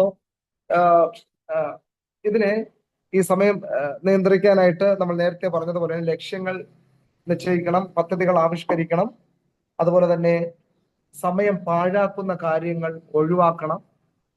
എന്ന് പറഞ്ഞാൽ നമ്മൾ ഒരു കാര്യത്തിൽ ഏർപ്പെട്ടു കഴിഞ്ഞാൽ അത് സമയം ഒത്തിരി നഷ്ടമാണ് എന്ന് നമ്മൾ ചിന്തിച്ചു കഴിഞ്ഞാൽ അതിനെ ഒഴിവാക്കാനായിട്ടുള്ള കാര്യങ്ങൾ നമ്മൾ ശ്രമിക്കണം. ലഭ്യമായ സമയം ഏറ്റവും നല്ല രീതിയിൽ ഉപയോഗിക്കാനായിട്ട് ശ്രമിക്കണം എന്നുള്ളതാണ്. ഓക്കെ, അപ്പോ ഈ അതിന് ഒരു ഉദാഹരണം പറയുകയാണെങ്കിൽ, ചെയ്യേണ്ട കാര്യങ്ങൾ കൃത്യമായി ശരിയായ രീതിയിൽ ചെയ്യണം എന്നുള്ളത് കൊണ്ട് പറയുകയാണെങ്കിൽ, ഒരു വിദ്യാർത്ഥി പഠനം, വിശ്രമം, പ്രാർത്ഥന, കുടുംബ സമയം എന്നിവയ്ക്ക് ക്രമമായ സമയം നിശ്ചയിച്ച് പാലിച്ചാൽ നല്ല സമയ നിയന്ത്രണത്തിന്റെ ഉദാഹരണമാണ്, അല്ലെ? പഠിക്കാനായിട്ടൊരു സമയം നമ്മൾ വേർതിരിക്കണം, വിശ്രമിക്കാനായിട്ട്, അല്ലേ? എന്ന് പറഞ്ഞാൽ പഠിക്കേണ്ട സമയത്ത് നമ്മൾ കൃത്യമായിട്ട് പഠിക്കണം, ഭക്ഷിക്കേണ്ട സമയത്ത് ഭക്ഷിക്കണം, വിശ്രമം ഉറങ്ങേണ്ട സമയത്ത് നമ്മൾ ഉറങ്ങണം, പ്രാർത്ഥിക്കേണ്ട സമയത്ത് പ്രാർത്ഥിക്കണം, അല്ലെ? കുടുംബമായിട്ട് സമയം സ്പെൻഡ് ചെയ്യുന്ന സമയത്ത് നമ്മൾ അത് ചെയ്യണം. അപ്പോൾ ഒരു ദിവസം അറ്റ്ലീസ്റ്റ് ഇത്രയും കാര്യങ്ങൾ എന്ന് പറഞ്ഞാൽ ഒരു കുഞ്ഞിനെ സംബന്ധിച്ചിടത്തോളം, ഒരു വിദ്യാർത്ഥിയെ സംബന്ധിച്ചിടത്തോളം പഠിക്കേണ്ട സമയം കണ്ടെത്തണം, വിശ്രമത്തിനുള്ള സമയം കണ്ടെത്തണം, പ്രാർത്ഥനയ്ക്കുള്ള സമയം കണ്ടെത്തണം, കുടുംബമായിട്ട് സമയം ചെലവഴിക്കാനായിട്ടുള്ള സമയം കണ്ടെത്തണം. ഒരു കുടുംബനാഥനെ സംബന്ധിച്ചിടത്തോളം, അല്ലെ, അവരും അവരുടെ ജോലിക്കുള്ള സമയം കണ്ടെത്തണം, വിശ്രമത്തിനുള്ള സമയം അവരും കണ്ടെത്തണം, പ്രാർത്ഥനയ്ക്കുള്ള സമയം, പിന്നെ കുടുംബവുമായിട്ട്, അല്ലെ, ഭാര്യയും മക്കളുമായിട്ട് ഒരുമിച്ച് ചെയ്യേണ്ടുന്ന സമയവും സ്പെൻഡ് ചെയ്യേണ്ട സമയവും ഒരു ദിവസത്തിൽ കണ്ടെത്തണം എന്നുള്ളതാണ്. അമ്മമാരെ സംബന്ധിച്ചിടത്തോളം റെസ്പോൺസിബിലിറ്റി കൂടുകയാണ്, അല്ലെ? അവർക്ക് പാചകത്തിനുള്ള സമയം കൂടെ കണ്ടെത്തണം, അല്ലെ? പാചകത്തിനുള്ള സമയം, പിന്നെ ക്ലീനിങ്ങിനുള്ള സമയം, അതും കൂടെ ഉണ്ടല്ലേ? വീട് ക്ലീൻ ചെയ്യണം, മറ്റു കാര്യങ്ങളൊക്കെ ഉത്തരവാദിത്വം കൂടുകയാണ്, അല്ലെ? ഇനി പ്രായമുള്ള അമ്മമാരോ അപ്പച്ചമാരോ ഒക്കെ ഉള്ള വീടാണെങ്കിൽ അവരുടെ ഉത്തരവാദിത്വം ഇച്ചിരി കൂടെ അവരെ ടേക്ക് കെയർ ചെയ്യണം, അല്ലെ? അപ്പോൾ ഇതിനിടയ്ക്ക് പ്രാർത്ഥിക്കണം, സൗകര്യമാരുടെ പ്രാർത്ഥനയ്ക്ക് ഓടണം, അല്ലെങ്കിൽ പാസ്റ്റർ കോള് വരും അല്ലേ, ഇന്ന് കണ്ടില്ലല്ലോ പ്രാർത്ഥനയ്ക്ക് എന്ന് പറഞ്ഞിട്ട് അല്ലേ. അപ്പൊ ഇതെല്ലാം കണ്ടെത്തണം എന്നുള്ളതാണ്. അപ്പോ വചനം എന്താണ് പറയുന്നത്? സമയം തക്കത്തിൽ ഉപയോഗിക്കണം എന്നാണ് അല്ലേ. സമയം തക്കത്തിൽ ഉപയോഗിക്കണം എന്നാണ്. ഓക്കെ, സമയം. അപ്പോ സമയം നമ്മുടെ കൈവശമുള്ള ഏറ്റവും വിലയേറിയ വിഭവമാണ്. സമയം നമ്മുടെ കൈവശമുള്ള ഏറ്റവും വിലയേറിയ വിഭവമാണ്. വിഭവമാണ്. അതിനെ ബുദ്ധിപൂർവ്വം ഉപയോഗിക്കുന്ന കഴിവാണ് സമയ നിയന്ത്രണം.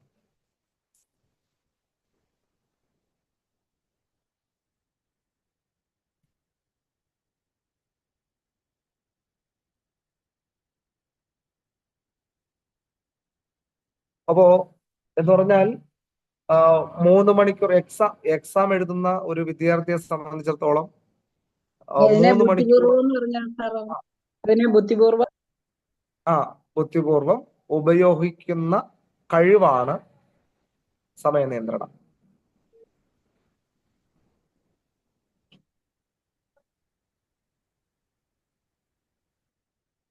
ഓക്കെ, അപ്പോ ഒരു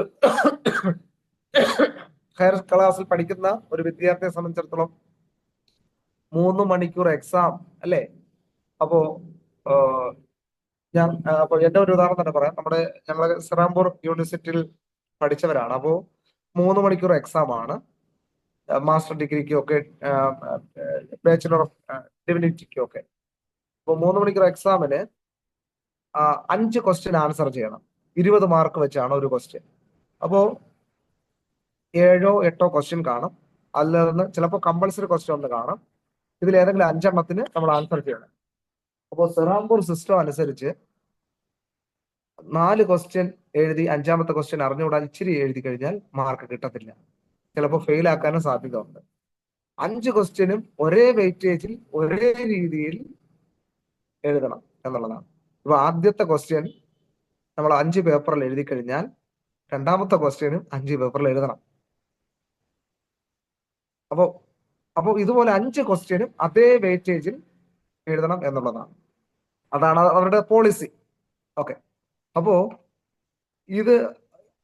ഓരോ ക്വസ്റ്റ്യനും നമ്മൾ 3 മണിക്കൂറാണ്. മാക്സിമം 30 മിനിറ്റ് വെച്ച് എഴുതി കഴിഞ്ഞാൽ 2.5 മണിക്കൂർ കൊണ്ട് എഴുതാം. പിന്നെ ഇതിനകത്താണ് നമ്മൾ ഇതിലുള്ള ഇൻസ്ട്രക്ഷൻ, അത് ഒരു പേജ് കാണും, വായിച്ച് മനസ്സിലാക്കണം. ഈ റൂൾസ് ആൻഡ് റെഗുലേഷൻ വായിച്ച് മനസ്സിലാക്കണം. ഇത് ഒരു 5 മിനിറ്റ് എടുക്കും. പിന്നെ ഈ പേപ്പർ അറേഞ്ച്മെന്റ് ചെയ്യാൻ അതൊരു 5 മിനിറ്റ് എടുക്കും. അപ്പൊ ഇതെല്ലാ ടൈമും കൂടെ ഈ ടൈമിൽ എഴുതണം അല്ലേ. അപ്പൊ മാക്സിമം 30 മിനിറ്റ് കൊണ്ട് ഒരു ക്വസ്റ്റ്യൻ നമ്മൾ എഴുതിയിരിക്കണം. ഒരു ക്വസ്റ്റ്യൻ എഴുതാൻ ചിലപ്പോൾ 1 മണിക്കൂർ എടുത്തെന്ന് വെച്ച് കഴിഞ്ഞാൽ പിന്നെ 4 ക്വസ്റ്റ്യൻ എഴുതാനായിട്ട് പിന്നെ 2 മണിക്കൂർ കൊണ്ട് കവറപ്പാകണം. അത് ഈ പേപ്പർ കെട്ടുന്ന ടൈം കൂടെയാണ്.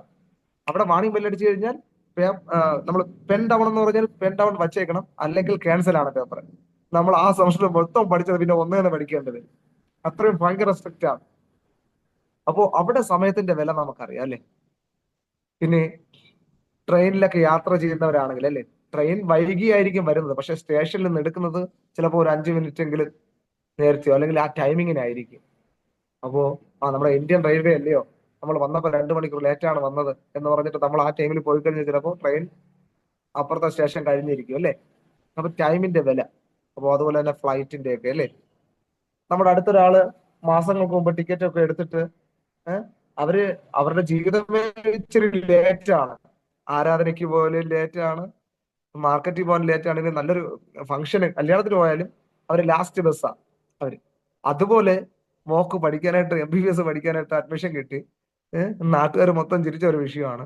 ഇവര് പോയിട്ട് പിറ്റേന്ന് പോകുന്നെന്ന് ഇന്ന ദിവസം പോകുന്നെന്ന് പറഞ്ഞിട്ട് എല്ലാവരും യാത്രയൊക്കെ പറഞ്ഞ് റെഡിയായി. പിറ്റേന്ന് നോക്കിയപ്പോൾ അമ്മയും മക്കളും ഒക്കെ അവിടെ വീട്ടിൽ തന്നെ ഉണ്ട്. നോക്കിയപ്പോൾ ഫ്ലൈറ്റ് മിസ്സായി. മിനിമം ആദ്യമായിട്ട് പോകുമ്പോൾ മിനിമം 3 മണിക്കൂർ മുമ്പെങ്കിലും റിപ്പോർട്ട് ചെയ്യണ്ടേ. ഇവര് 1 മണിക്കൂറിന് മുമ്പ് ഒരു എത്തിയിട്ടില്ല എന്നുള്ളതാണ് വാസ്തവം അല്ലേ. അപ്പോ ഇത്രയും എന്തുവാ അലസതയുള്ള ആൾക്കാരും നമ്മുടെ സമൂഹത്തിൽ ഉണ്ടെന്നുള്ളതാണ്. അപ്പൊ അത്രമാത്രമേ വില കൊടുക്കുന്നുള്ളെന്നുള്ളതാണ് അല്ലെ. എപ്പോഴെങ്കിലും പോയാൽ മതി അല്ലെ.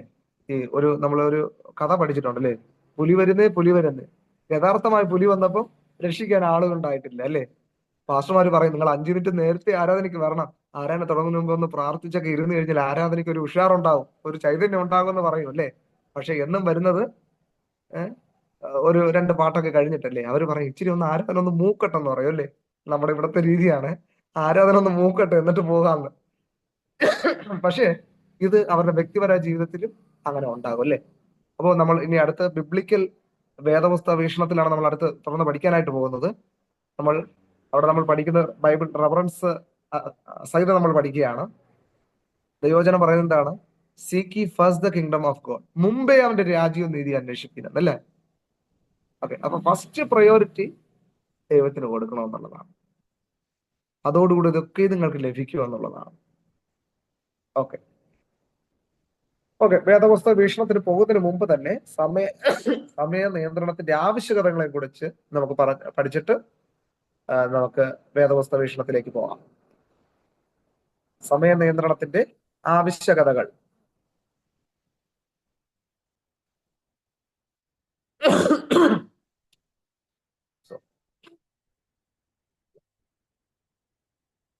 ഓക്കെ, അപ്പോ ഈ സമയം പാലിക്കേണ്ടതിന്റെ ആവശ്യകത എന്ന് പറയുന്നത്, നമ്മൾ സമയ നിയന്ത്രണം മനുഷ്യന്റെ വ്യക്തിഗത ജീവിതത്തിലും വിദ്യാഭ്യാസത്തിലും തൊഴിൽ മേഖലകളിലും അത്യന്തം ആവശ്യമായ ഒന്നാണ് സമയ നിയന്ത്രണം.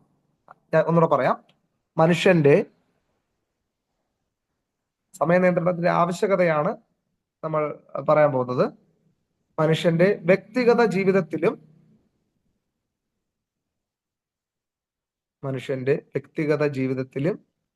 വിദ്യാഭ്യാസത്തിലും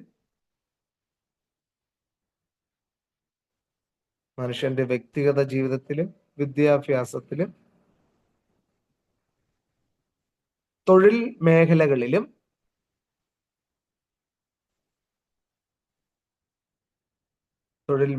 അത്യന്തം ആവശ്യമായ ഒന്നാണ് സമയ നിയന്ത്രണം.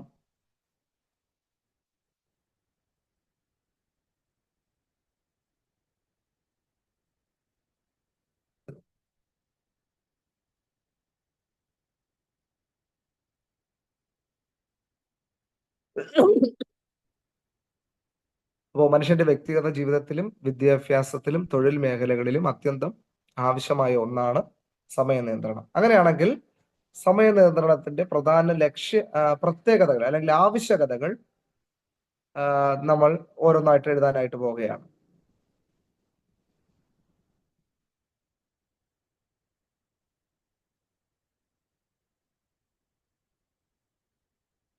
ഓക്കെ, സമയ നിയന്ത്രണത്തിന്റെ ഒന്നാമത്തെ പ്രധാന ആവശ്യകത എന്ന് പറയുന്നത് ലക്ഷ്യബോധത്തിനായി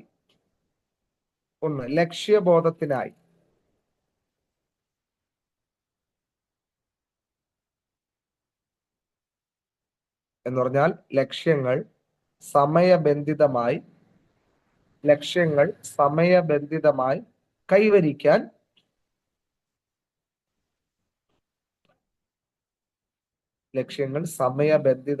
കൈവരിക്കാൻ സമയ നിയന്ത്രണം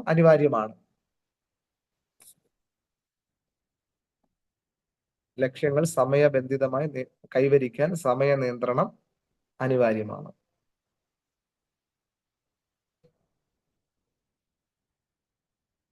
രണ്ടാമത്തെ സമയ നിയന്ത്രണത്തിന്റെ പ്രധാന ആവശ്യകത എന്ന് പറയുന്നത് ഒരേ സമയത്ത് കൂടുതൽ കാര്യങ്ങൾ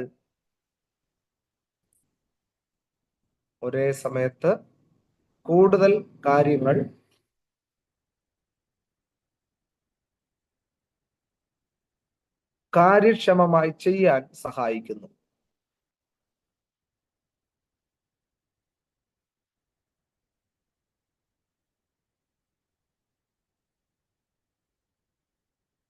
ഒരേ സമയത്ത് കൂടുതൽ കാര്യങ്ങൾ കാര്യക്ഷമമായി ചെയ്യാൻ സഹായിക്കുന്നു. മൂന്നാമത്തെ ആവശ്യകത എന്ന് പറയുന്നത് സമ്മർദ്ദം കുറയ്ക്കാൻ സമയ നിയന്ത്രണം സഹായിക്കുന്നു.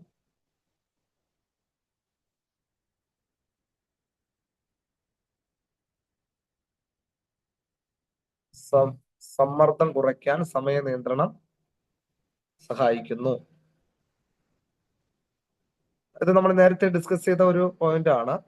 അതായത് അവസാന നിമിഷത്തിലെ തിരക്കുകളും ആശങ്കകളും ഒഴിവാക്കാനായിട്ട് സമയ നിയന്ത്രണം കൃത്യമായി പാലിച്ചു കഴിഞ്ഞാൽ ആശങ്ക കുറയ്ക്കുന്നു, അല്ലെങ്കിൽ അവരുടെ സമ്മർദ്ദം കുറയ്ക്കുന്നു, അല്ലെ? സന്തുലിതാവസ്ഥയിൽ കൈവരിക്കാനായിട്ട് സഹായിക്കുന്നു എന്നുള്ളതാണ്. സമ്മർദ്ദം കുറയ്ക്കാൻ സമയ നിയന്ത്രണം സഹായിക്കുന്നു. നാലാമത്തെ പോയിന്റ് എന്ന് പറയുന്നത് ജീവിതത്തിൽ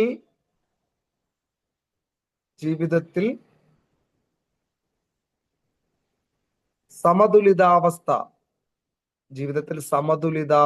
നിലനിർത്താൻ സഹായിക്കുന്നു.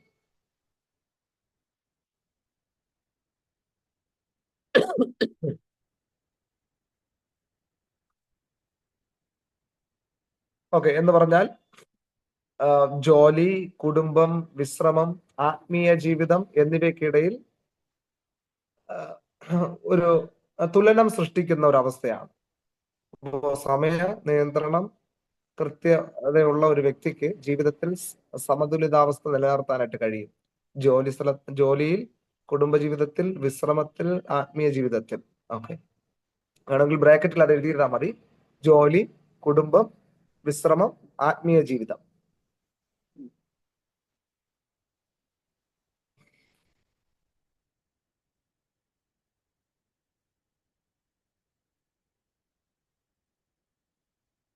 അടുത്ത അഞ്ചാമത്തെ പോയിന്റ് എന്ന് പറയുന്നത്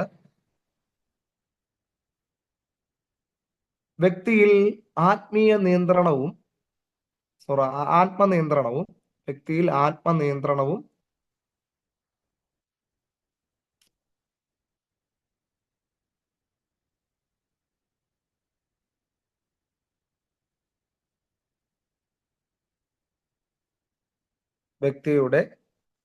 വ്യക്തിയിൽ ആത്മനിയന്ത്രണവും ഉത്തരവാദിത്ത ബോധവും വളർത്തുന്നു.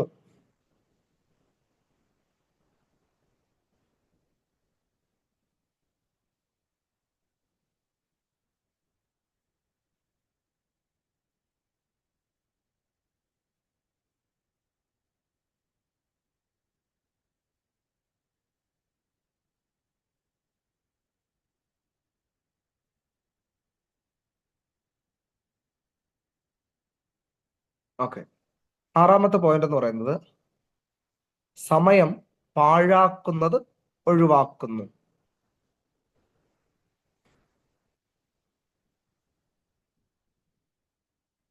സമയം പാഴാക്കുന്നത് ഒഴിവാക്കും.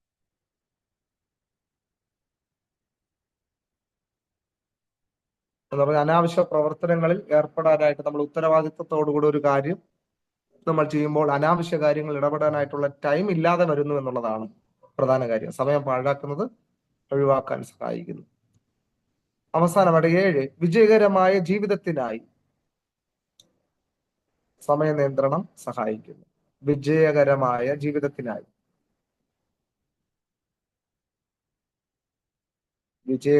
ജീവിതത്തിനായി സമയ നിയന്ത്രണം സഹായിക്കുന്നു.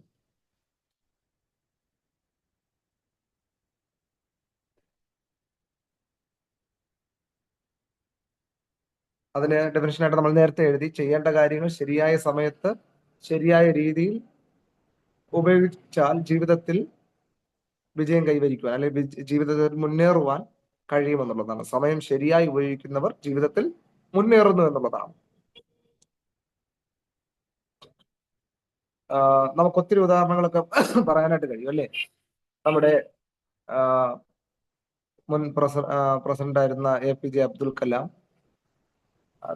തന്റെ വിദ്യാഭ്യാസ സമയത്ത് നല്ല ഫെസിലിറ്റിയിലൂടെ അല്ല താൻ വളർന്നത്, അല്ലേ? ഇലക്ട്രിക് പോസ്റ്റിന്റെ വെളിച്ചത്തിലൂടെയാണ് താൻ പഠിച്ച് മുന്നേറിയത്.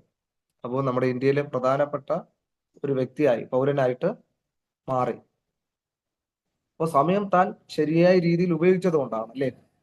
സമയവും തന്റെ കഴിവും ബുദ്ധിയും ശരിയായ രീതിയിൽ ശരിയായ സമയത്ത് ഉപയോഗിച്ചത് കൊണ്ടാണ് അപ്രകാരം തനിക്ക് ജീവിതത്തിൽ മുന്നേറാനായിട്ട് കഴിഞ്ഞത്. ഓക്കെ, ഇനി ഇത്രയും കാര്യങ്ങൾ നമ്മൾ പഠിച്ചു. എനിക്ക് തോന്നുന്നു ഒരു 8 കൂട്ടം കാര്യങ്ങൾ നമ്മൾ പഠിച്ചെന്ന് തോന്നുന്നു. ഇതിലേതെങ്കിലും നിങ്ങൾക്ക് ഡൗട്ടായിട്ടോ സംശയമായിട്ടോ അല്ലെങ്കിൽ ആർക്കെങ്കിലും എന്തെങ്കിലും ഇതിനോട് അഭിപ്രായങ്ങളോ അല്ലെങ്കിൽ അഡീഷൻ ആയിട്ട് കൂട്ടാനുണ്ടെങ്കിൽ പറയാനുള്ള ടൈമാണ്. ഇനി അടുത്ത് നമ്മൾ വേദപുസ്തക വീക്ഷണത്തിലാണ് ഇനിയുള്ള സമയവും അടുത്തൊരു ക്ലാസ് നമ്മൾ ഫുള്ളായിട്ട് പഠിക്കുന്നത്.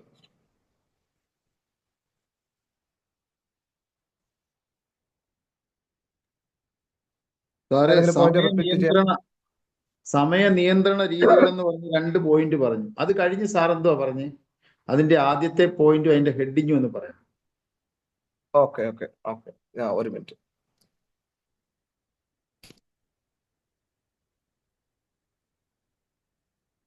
സമയ നിയന്ത്രണ രീതികൾ 2 പോയിന്റ്, അത് കഴിഞ്ഞുള്ളത്. Okay, method of time management അല്ലേ, സമയ നിയന്ത്രണ രീതികൾ. അതില് ഒന്നാമത്തത് അതെഴുതി. അതിന് മുൻപിലത്തെ ആണോ? അത് കഴിഞ്ഞ് അതിന്റെ നെക്സ്റ്റ്. സമയം നഷ്ടമായി പോകുന്ന അല്ലെങ്കിൽ ചോർത്തുന്ന കാര്യങ്ങൾ, ഒഴിവാക്കേണ്ട സമയം നശിപ്പിക്കുന്ന കാര്യങ്ങൾ, അതല്ലേ ഒഴിവാക്കേണ്ട കാര്യങ്ങൾ. സമയം നിയന്ത്രണത്തിൽ ഒഴിവാക്കേണ്ടുന്ന കാര്യങ്ങളാണ്, അങ്ങനെയാണ് എഴുതേണ്ടത്. സമയ നിയന്ത്രണത്തിൽ ഒഴിവാക്കേണ്ട കാര്യങ്ങൾ, അതാണോ ഉദ്ദേശിച്ചത്? അതിന്റെ ഒന്നാമത്തെ പോയിന്റ് എന്ന് പറയുന്നത് വൈകിപ്പിക്കൽ. അങ്ങനെയാ പറഞ്ഞു. അമിതമായ സോഷ്യൽ മീഡിയ ഉപയോഗം. അത് രണ്ടാമത്തെ പോയിന്റ്. ഒന്നാമത്തെ പോയിന്റ് വൈകിപ്പിക്കൽ. വൈകിപ്പിക്കൽ എന്ന് പറഞ്ഞാൽ ലേറ്റായി കാര്യങ്ങൾ, നമ്മൾ ലേറ്റായി വരുന്നതും ലേറ്റായി പോകുന്നതും അത് നമ്മൾ ഒഴിവാക്കണം. Okay sir, thank U. സമയം കൃത്യമായിട്ട് കൃത്യതയോടെ ഉപയോഗിക്കുക. രണ്ടാമത്തതാണ് അമിത സോഷ്യൽ മീഡിയ ഉപയോഗം. ഇത് നമ്മുടെ സമയ നിയന്ത്രണത്തെ ബാധിക്കാനായിട്ട് നശിപ്പിക്കുന്ന കാര്യങ്ങളാണ്. 3, മോശമായ പദ്ധതികൾ ആവിഷ്കരിക്കൽ.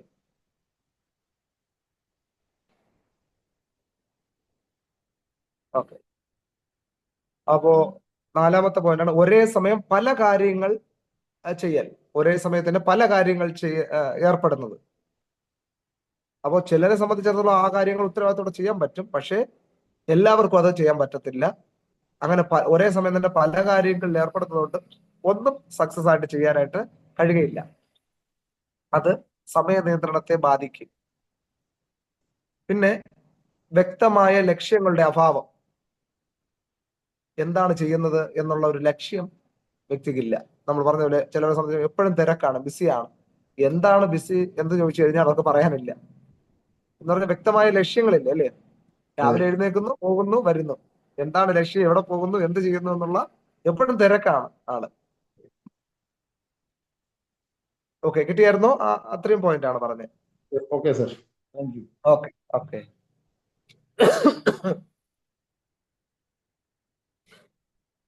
ഓക്കെ, മറ്റാർക്കെങ്കിലും ഏതെങ്കിലും പോയിന്റ് വിട്ടുപോയിട്ടുണ്ടോ? ഓക്കെ, ശരി. അപ്പോ നമുക്ക് കുറച്ച് സമയം കൂടെ ഉണ്ട്. ഒരു 10-15 മിനിറ്റ് കൂടെ നമുക്ക് സമയ നിയന്ത്രണം വേദപുസ്തക വീക്ഷണത്തിൽ. സമയ നിയന്ത്രണം വേദപുസ്തക വീക്ഷണത്തിൽ. Time management in biblical understanding.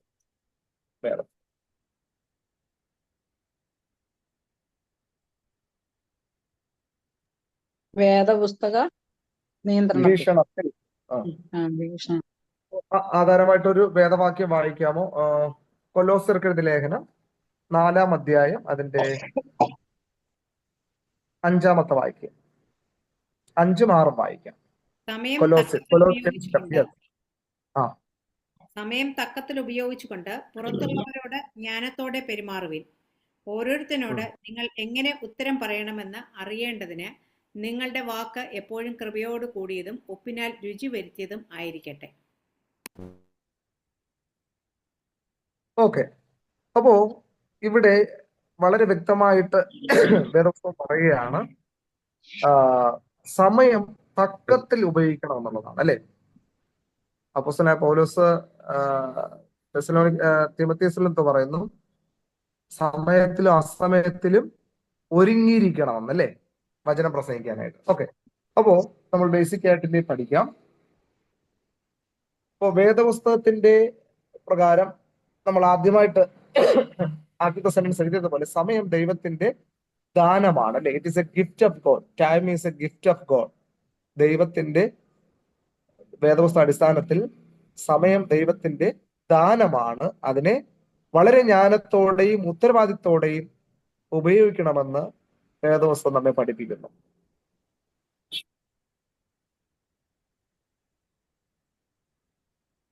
അപ്പോൾ ഒന്നാമത്തെ പോയിന്റ് ആയിട്ട് നമുക്ക് എഴുതാനായിട്ട് കഴിയും, സമയ നിയന്ത്രണം വേദപുസ്തക വീക്ഷണത്തിൽ. ഒന്നാമത്തെ പോയിന്റ്, സമയം ദൈവത്തിന്റെ ദാനമാണ്. സഭാപ്രസംഗി എക്ലീഷ്യാസ്റ്റിക് 3-ാമത്തെയും 1-ാമത്തെ വാക്യം വായിക്കാവോ?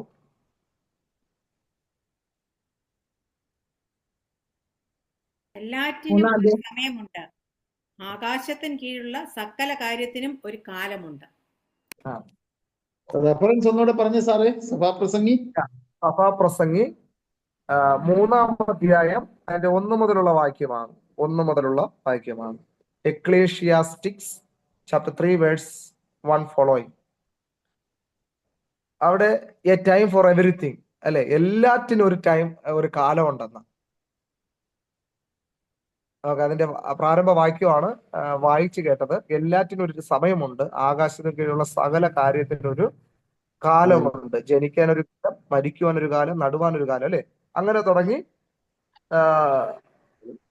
അപ്പോ 15-ാമത്തെ വാക്യത്തിൽ വായിക്കുന്നു, ഇപ്പോഴുള്ളത് പണ്ടുണ്ടായിരുന്നതും ഉണ്ടാകുവാനുള്ളതും മുമ്പുണ്ടായിരുന്നതും തന്നെ, കഴിഞ്ഞു പോയതിനെ ദൈവം വീണ്ടും അന്വേഷിക്കുന്നു. അപ്പോ കഷ്ടപ്പെടുവാൻ ഒരു കാലം, അല്ലെ?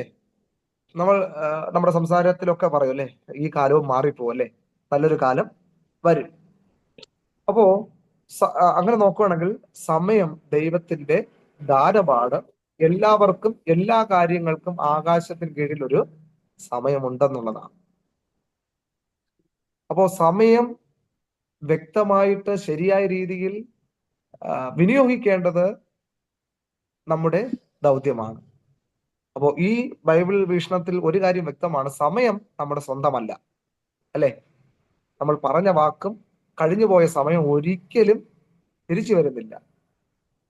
സമയം നമ്മുടെ സ്വന്തമല്ല, ദൈവം നമ്മെ ഏൽപ്പിച്ച ഒരു വിശ്വാസ ഭാരമാണ്. സമയം നമ്മുടെ സ്വന്തമല്ല, ദൈവം നമ്മെ ഏൽപ്പിച്ച ഒരു വിശ്വാസ ഭാരമാണ്.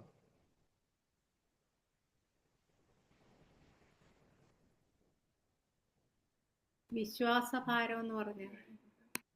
ഓക്കെ, അപ്പോ വിശ്വാസത്തോടെ ക്രിസ്തീയ ജീവിതം എന്ന് പറയുന്നത് ഒരു വിശ്വാസമാണല്ലോ, അല്ലെ? ക്രിസ്തീയ ജീവിതത്തിന്റെ അടിസ്ഥാന ഘടകം എന്ന് പറയുന്നത് ഫെയ്ത്ത് ആണ്, വിശ്വാസം. അപ്പോ ആ വിശ്വാസത്താൽ വിശ്വാസഭാരമാണെന്ന് പറഞ്ഞാൽ വിശ്വാസഭാരമാണെന്ന് ഭാരം വെയിറ്റ് എന്നുള്ളതല്ല, അതിനെക്കുറിച്ചുള്ള ഒരു ആത്മഭാരം എന്നുള്ളതാണ്.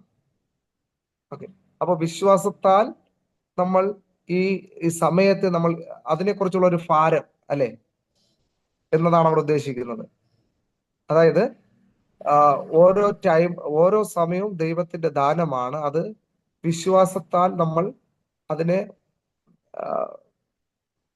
ഓരോ സമയവും ദൈവത്തിൽ സമർപ്പിച്ച് വലിയ ആ വിശ്വാസ ഭാരത്തോടെ, ആത്മഭാരം എന്നൊക്കെ നമ്മൾ പറയത്തില്ലേ, ആ ഒരു വിശ്വാസത്താൽ നമ്മൾ മറ്റുള്ളവർക്കും കൂടെ ആ ടൈം, അതാണ് നമ്മൾ ആദ്യം പ്രാരംഭത്തിൽ വായിച്ചത്,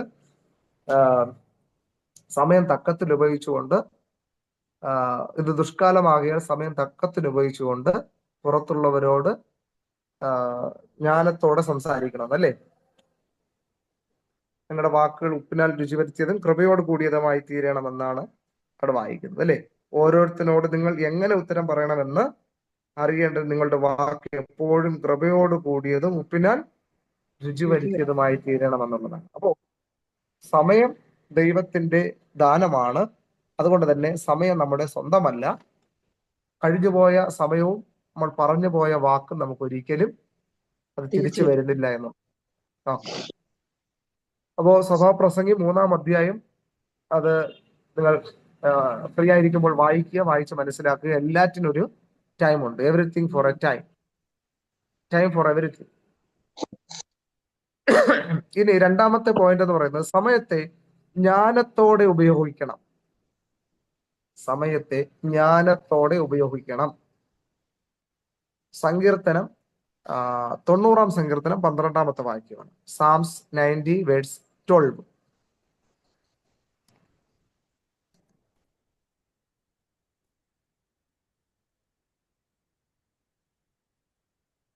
സങ്കീർത്തനത്തിന്റെ വാക്യം 12-ാമത്തെ വാക്യം, 12 വേഴ്സ് 12. ഞങ്ങൾ ജ്ഞാനമുള്ള ഒരു ഹൃദയം പ്രാപിക്കത്തക്കവണ്ണം ഞങ്ങളുടെ നാളുകളെ എണ്ണുവാൻ ഞങ്ങളെ ഉപദേശിക്കണമേ.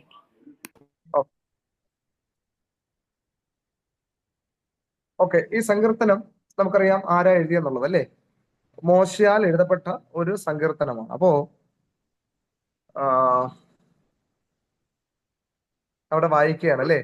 അപ്പോ ഞങ്ങളുടെ നാളുകളെ എണ്ണുവാനായിട്ട് ഞങ്ങൾ ജ്ഞാനമുള്ള ഒരു ഹൃദയം പ്രാപിക്കത്തക്കവണ്ണം ഞങ്ങളുടെ നാളുകൾ എണ്ണുവാൻ ഞങ്ങളെ ഉപദേശിക്കണമേ. അപ്പോ സമയം വളരെ ജ്ഞാനത്തോടെ ഉപയോഗിക്കപ്പെടേണ്ട ഒരു കാര്യമാണ്. നമുക്ക് ഒരു പുതുവർഷം ലഭിച്ചു, നമ്മുടെ ആയുസിന്റെ ദൈർഘ്യം കുറഞ്ഞല്ലേ? ഒരു വർഷം കൂടെ കുറയുകയാണ് അല്ലെ? അപ്പോ നമുക്ക് എല്ലാവരും പറയും എന്റെ ആയുസ് ഒന്നുകൂടെ കൂടിയാണ്. ഇല്ല, നമ്മുടെ ആയുസ് കുറഞ്ഞുകൊണ്ടിരിക്കുകയാണ് അല്ലെ? ഒരു വർഷമാകുമ്പോൾ നമ്മുടെ ആയുസിന്റെ നമ്മുടെ കുറഞ്ഞുകൊണ്ടിരിക്കുകയാണ്. അപ്പോ സമയം വിലപ്പെട്ടതാണെന്ന് തിരിച്ചറിഞ്ഞത് ബുദ്ധിപൂർവ്വം നമ്മൾ എന്ത് ചെയ്യണം? ഉപയോഗിക്കണം. അതാണ് ഈ വാക്യം കൊണ്ട് ഉദ്ദേശിക്കുന്നത്. സമയം വിലപ്പെട്ടതാണെന്നറിഞ്ഞ് അത് ബുദ്ധിപൂർവ്വം ഉപയോഗിക്കേണ്ടതാണ്. അടുത്ത മൂന്നാമത്തെ പോയിന്റ് എന്ന് പറയുന്നത് സമയം പാഴാക്കരുത്. സമയം പാഴാക്കരുത്. എഫെസ്യർക്ക് എഴുതിയ ലേഖനം 5-ാം അധ്യായം അതിന്റെ 16-ാമത്തെ വാക്യം.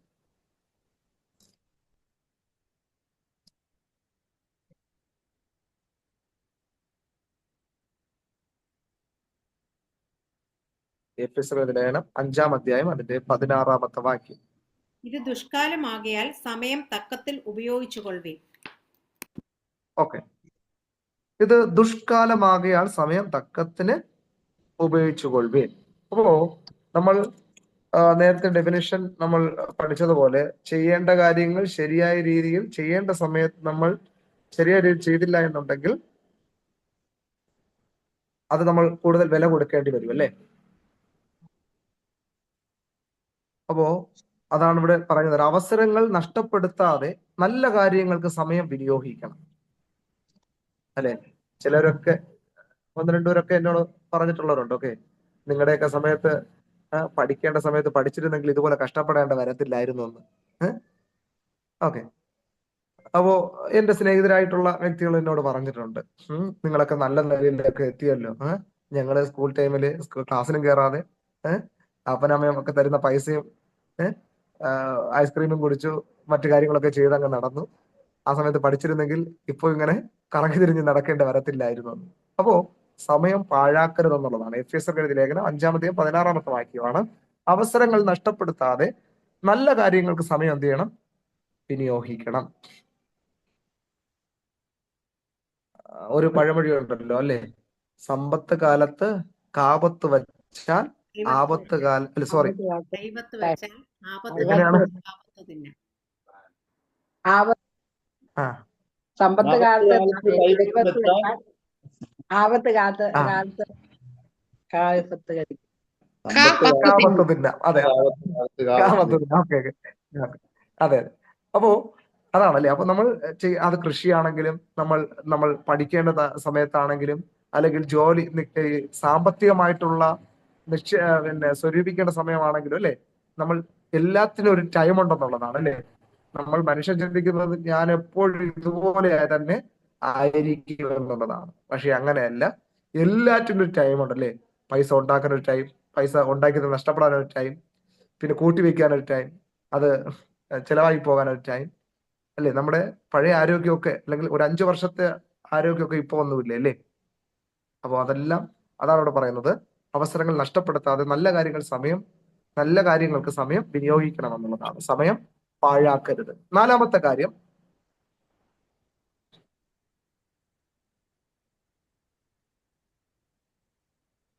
നമ്മുടെ പ്രവൃത്തികളെ ദൈവകരത്തിൽ സമർപ്പിക്കേണ്ടത് ആവശ്യം. പദ്ധതികളെ ദൈവകരത്തിൽ സമർപ്പിക്കുക, അല്ലെങ്കിൽ പ്രവൃത്തികളെ യഹോവയ്ക്ക് സമർപ്പിക്കുക, ദൈവത്തിൽ സമർപ്പിക്കുക. സദൃശ്യവാക്യം Proverbs chapter 16 verse 3. സദൃശ്യവാക്യം 16:3.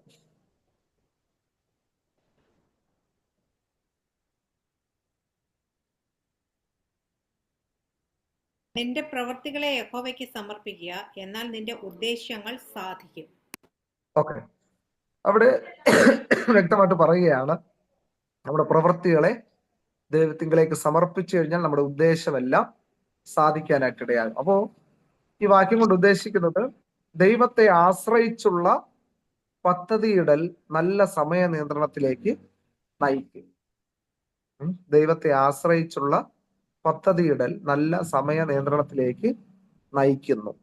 അപ്പോ ചില വ്യക്തികൾക്ക് ഓരോ പ്രായത്തിനോ അല്ലെങ്കിൽ ഓരോ അവസരത്തിനൊത്ത് ഉയരാൻ കഴിയാതെ പോകുന്നു, അല്ലേ? എന്ന് പറഞ്ഞാൽ സ്വന്തം ആലോചനയിൽ നടക്കുകയും ശരിയായിട്ടുള്ള സ്വന്തം ബുദ്ധിയിൽ ഊന്നി ജീവിതം നയിക്കും, അല്ലേ? അപ്പോ 25-ാം സങ്കീർത്തനത്തിൽ വായിക്കുന്നു, യഹോവ ഭക്തനായ പുരുഷനാർ, അവൻ തിരഞ്ഞെടുക്കേണ്ടുന്ന വഴി യഹോവ അവന് കാണിച്ചു കൊടുക്കും. അപ്പോ നമ്മൾ ശരിയായിട്ട് ദൈവിക ആശ്രയത്തോടുള്ള ഒരു ജീവിതം പദ്ധതിയിൽ നമ്മൾ ജീവിക്കുകയാണെങ്കിൽ ശരിയായിട്ടുള്ള സമയത്തിൽ നമുക്ക് പദ്ധതികൾ ആവിഷ്കരിക്കാനായിട്ട് സഹായിക്കുമെന്നുള്ളതാണ്. അത് ദൈവത്തിലുള്ള ആശ്രയത്തിലൂടെ അത് സാധ്യമാക്കുക എന്നുള്ളതാണ്. അതാണ് പറയുന്നത്, നിന്റെ പ്രവൃത്തികൾ യഹോവയ്ക്ക് സമർപ്പിക്കുക, എന്നാൽ നിന്റെ ഉദ്ദേശങ്ങൾ സാധിക്കുമെന്നുള്ളത്. അപ്പോ നമ്മുടെ സമൂഹത്തിൽ തന്നെ നമുക്ക് പലരെയും അറിയാം, അല്ലേ? നല്ല വിദ്യാഭ്യാസമുള്ളവർക്ക് അവർ പ്രതീക്ഷിച്ചതുപോലുള്ള നിലകളിൽ എത്തിച്ചേരാനായിട്ട് കഴിഞ്ഞിട്ടില്ല. അപ്പോൾ തന്നെ പലരും പഠിക്കുന്ന കാലത്ത് അത്രയും പഠിക്കാതെ, അത്രയും വില കൊടുക്കാതെ ഇരുന്നു. എന്നാൽ ആ ടൈം ആയപ്പോൾ അവർക്ക് പല ജോലികളിൽ ശമ്പളം കുറഞ്ഞാണെങ്കിലും ജോലികളിലൊക്കെ കയറിയിട്ടുള്ള വ്യക്തികളുണ്ടല്ലേ? അപ്പൊ തന്നെ പഠിക്കുന്ന കാലത്ത് ഇന്നതാകും എന്ന പ്രതീക്ഷയോടുകൂടി ഇരുന്നവർക്ക് പലർക്കും അങ്ങനെയുള്ള കാര്യങ്ങളൊന്നും ലഭിച്ചിട്ടില്ല എന്നുള്ളതാണ്. നമ്മൾ എന്ത് ചെയ്താലും ദൈവത്തിലുള്ള ആശ്രയം, ദൈവത്തെ മുന്നിൽ നിലനിർത്തി നമ്മൾ ചെയ്തു കഴിഞ്ഞാൽ നമ്മുടെ ഹൃദയത്തിന്റെ ആഗ്രഹങ്ങൾ ദൈവം എന്ത് ചെയ്യും? സാധിപ്പിക്കുക എന്നുള്ളതാണ് ഇതുകൊണ്ട് ഉദ്ദേശിക്കുന്നത്. ഓക്കെ, ഇനി 5-ാമത്തെ പോയിന്റ് എന്ന് പറയുന്നത് കർത്തവ്യബോധവും വിശ്വാസ്യതയും.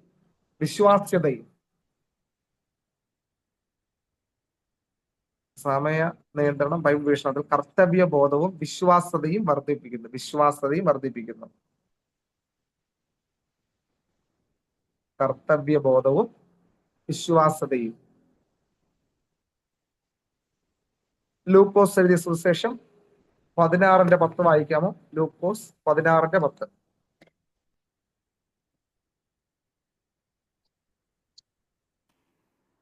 അത്യല്പത്തിൽ വിശ്വസ്തനായവൻ അധികത്തിലും വിശ്വസ്തൻ, അത്യല്പത്തിൽ നീതികെട്ടവൻ അധികത്തിലും നീതികെട്ടവൻ. ഓക്കെ, ഇവിടെ വായിക്കുന്നു, അത്യല്പത്തിൽ വിശ്വസ്തൻ അധികത്തിലും വിശ്വസ്തനാകുന്നു എന്നുള്ളതാണ്. മത്തായി എഴുതിയ സുവിശേഷത്തിൽ 25-ാം അധ്യായത്തിൽ ഒരു ഉപമ കാണുന്നല്ലേ?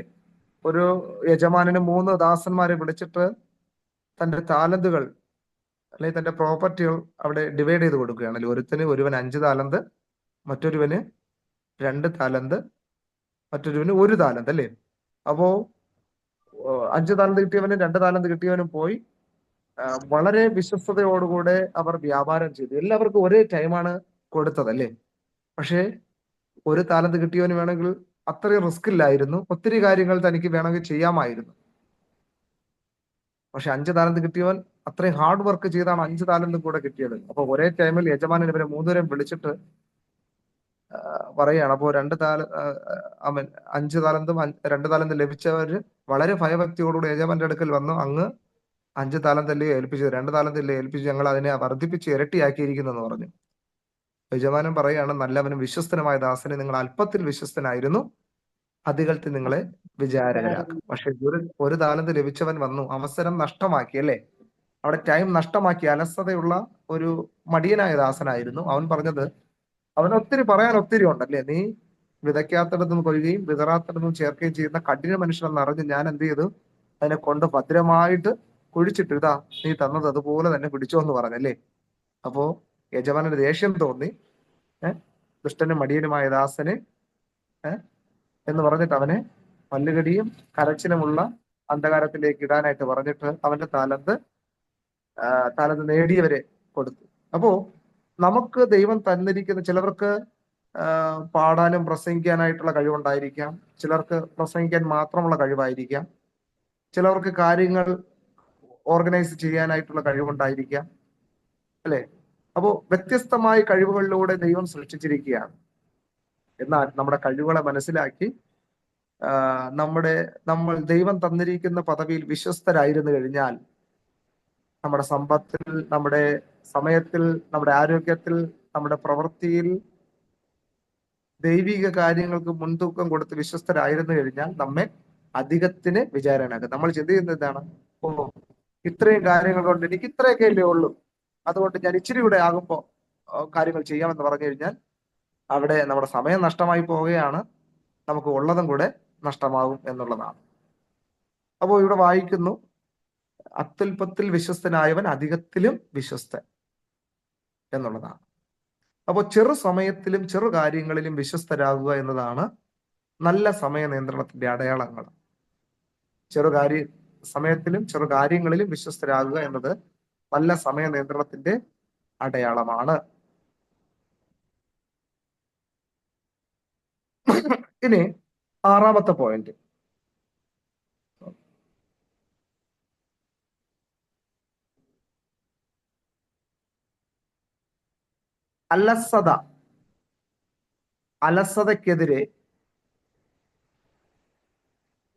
അലസതയ്ക്കെതിരെ മുന്നറിയിപ്പ് നൽകുന്നു.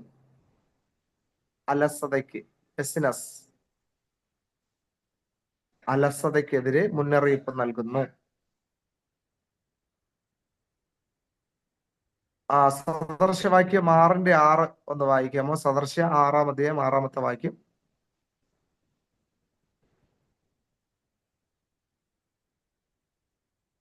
മടിയ, നീ ഉറുമ്പിന്റെ അടുക്കൽ ചെല്ലുക, അതിന്റെ വഴികളെ നോക്കി ബുദ്ധി പഠിക്കുക.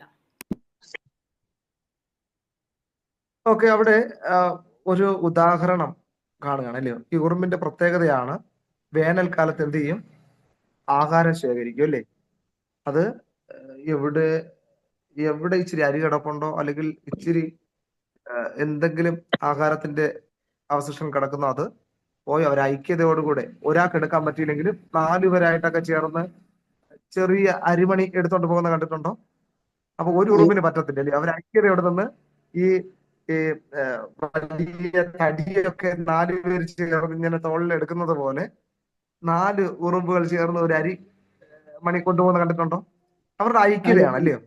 എന്ന് പറഞ്ഞാൽ ദൈവം നമുക്ക് തരുന്ന അവസരങ്ങളും സമയം നഷ്ടമാക്കി കഴിഞ്ഞാൽ പറയുന്ന ഒരു കാര്യമാണ്, മടിയ ഉറുമ്പിന്റെ അടുക്കൽ പോവുക, അതിനെ നോക്കി എന്ത് ചെയ്യുക? ബുദ്ധി പഠിക്കുക എന്നാണ് പറയുന്നത്. അപ്പോ അലസത സമയം നശിപ്പിക്കുന്നു, അധ്വാനം സമയത്തെ ഫലപ്രദമാക്കുന്നു എന്നുള്ളതാണ്.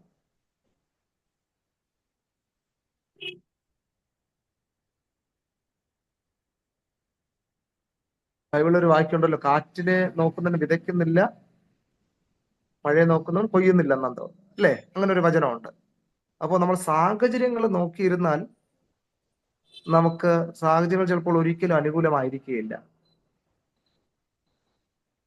അപ്പോ അലസതയ്ക്കെതിരെ മുന്നറിയിപ്പ് സമയം നൽകുന്നു എന്നുള്ളതാണ്. സദൃശവാക്യം 6:6.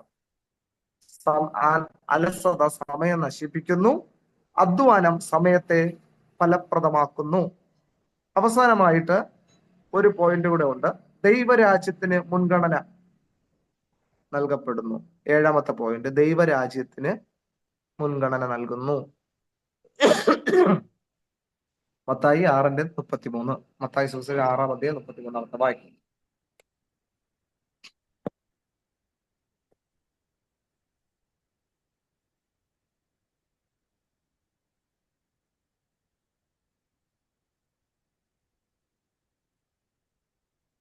അവിടെ നമ്മൾ വായിക്കുന്നു, മുമ്പേ അവന്റെ രാജ്യവും നീതിയും അന്വേഷിപ്പിൻ, അതോടുകൂടി ഇതൊക്കെ നിങ്ങൾക്ക് ലഭിക്കുമെന്നുള്ളത്, അല്ലേ?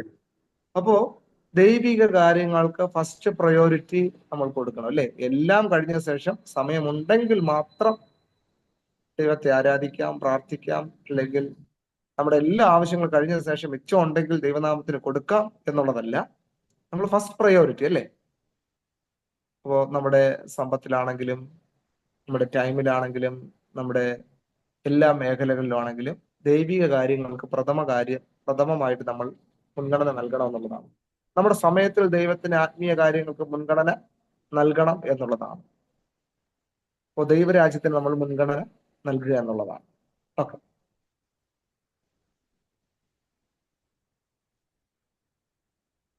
അപ്പോ സമയം വളരെ ജ്ഞാനത്തോടും വിവേകത്തോടും ഉപയോഗിക്കേണ്ടത് ക്രിസ്തീയ അല്ലെങ്കിൽ ഒരു ദൈവവൈതന്റെ കടമയാണ്.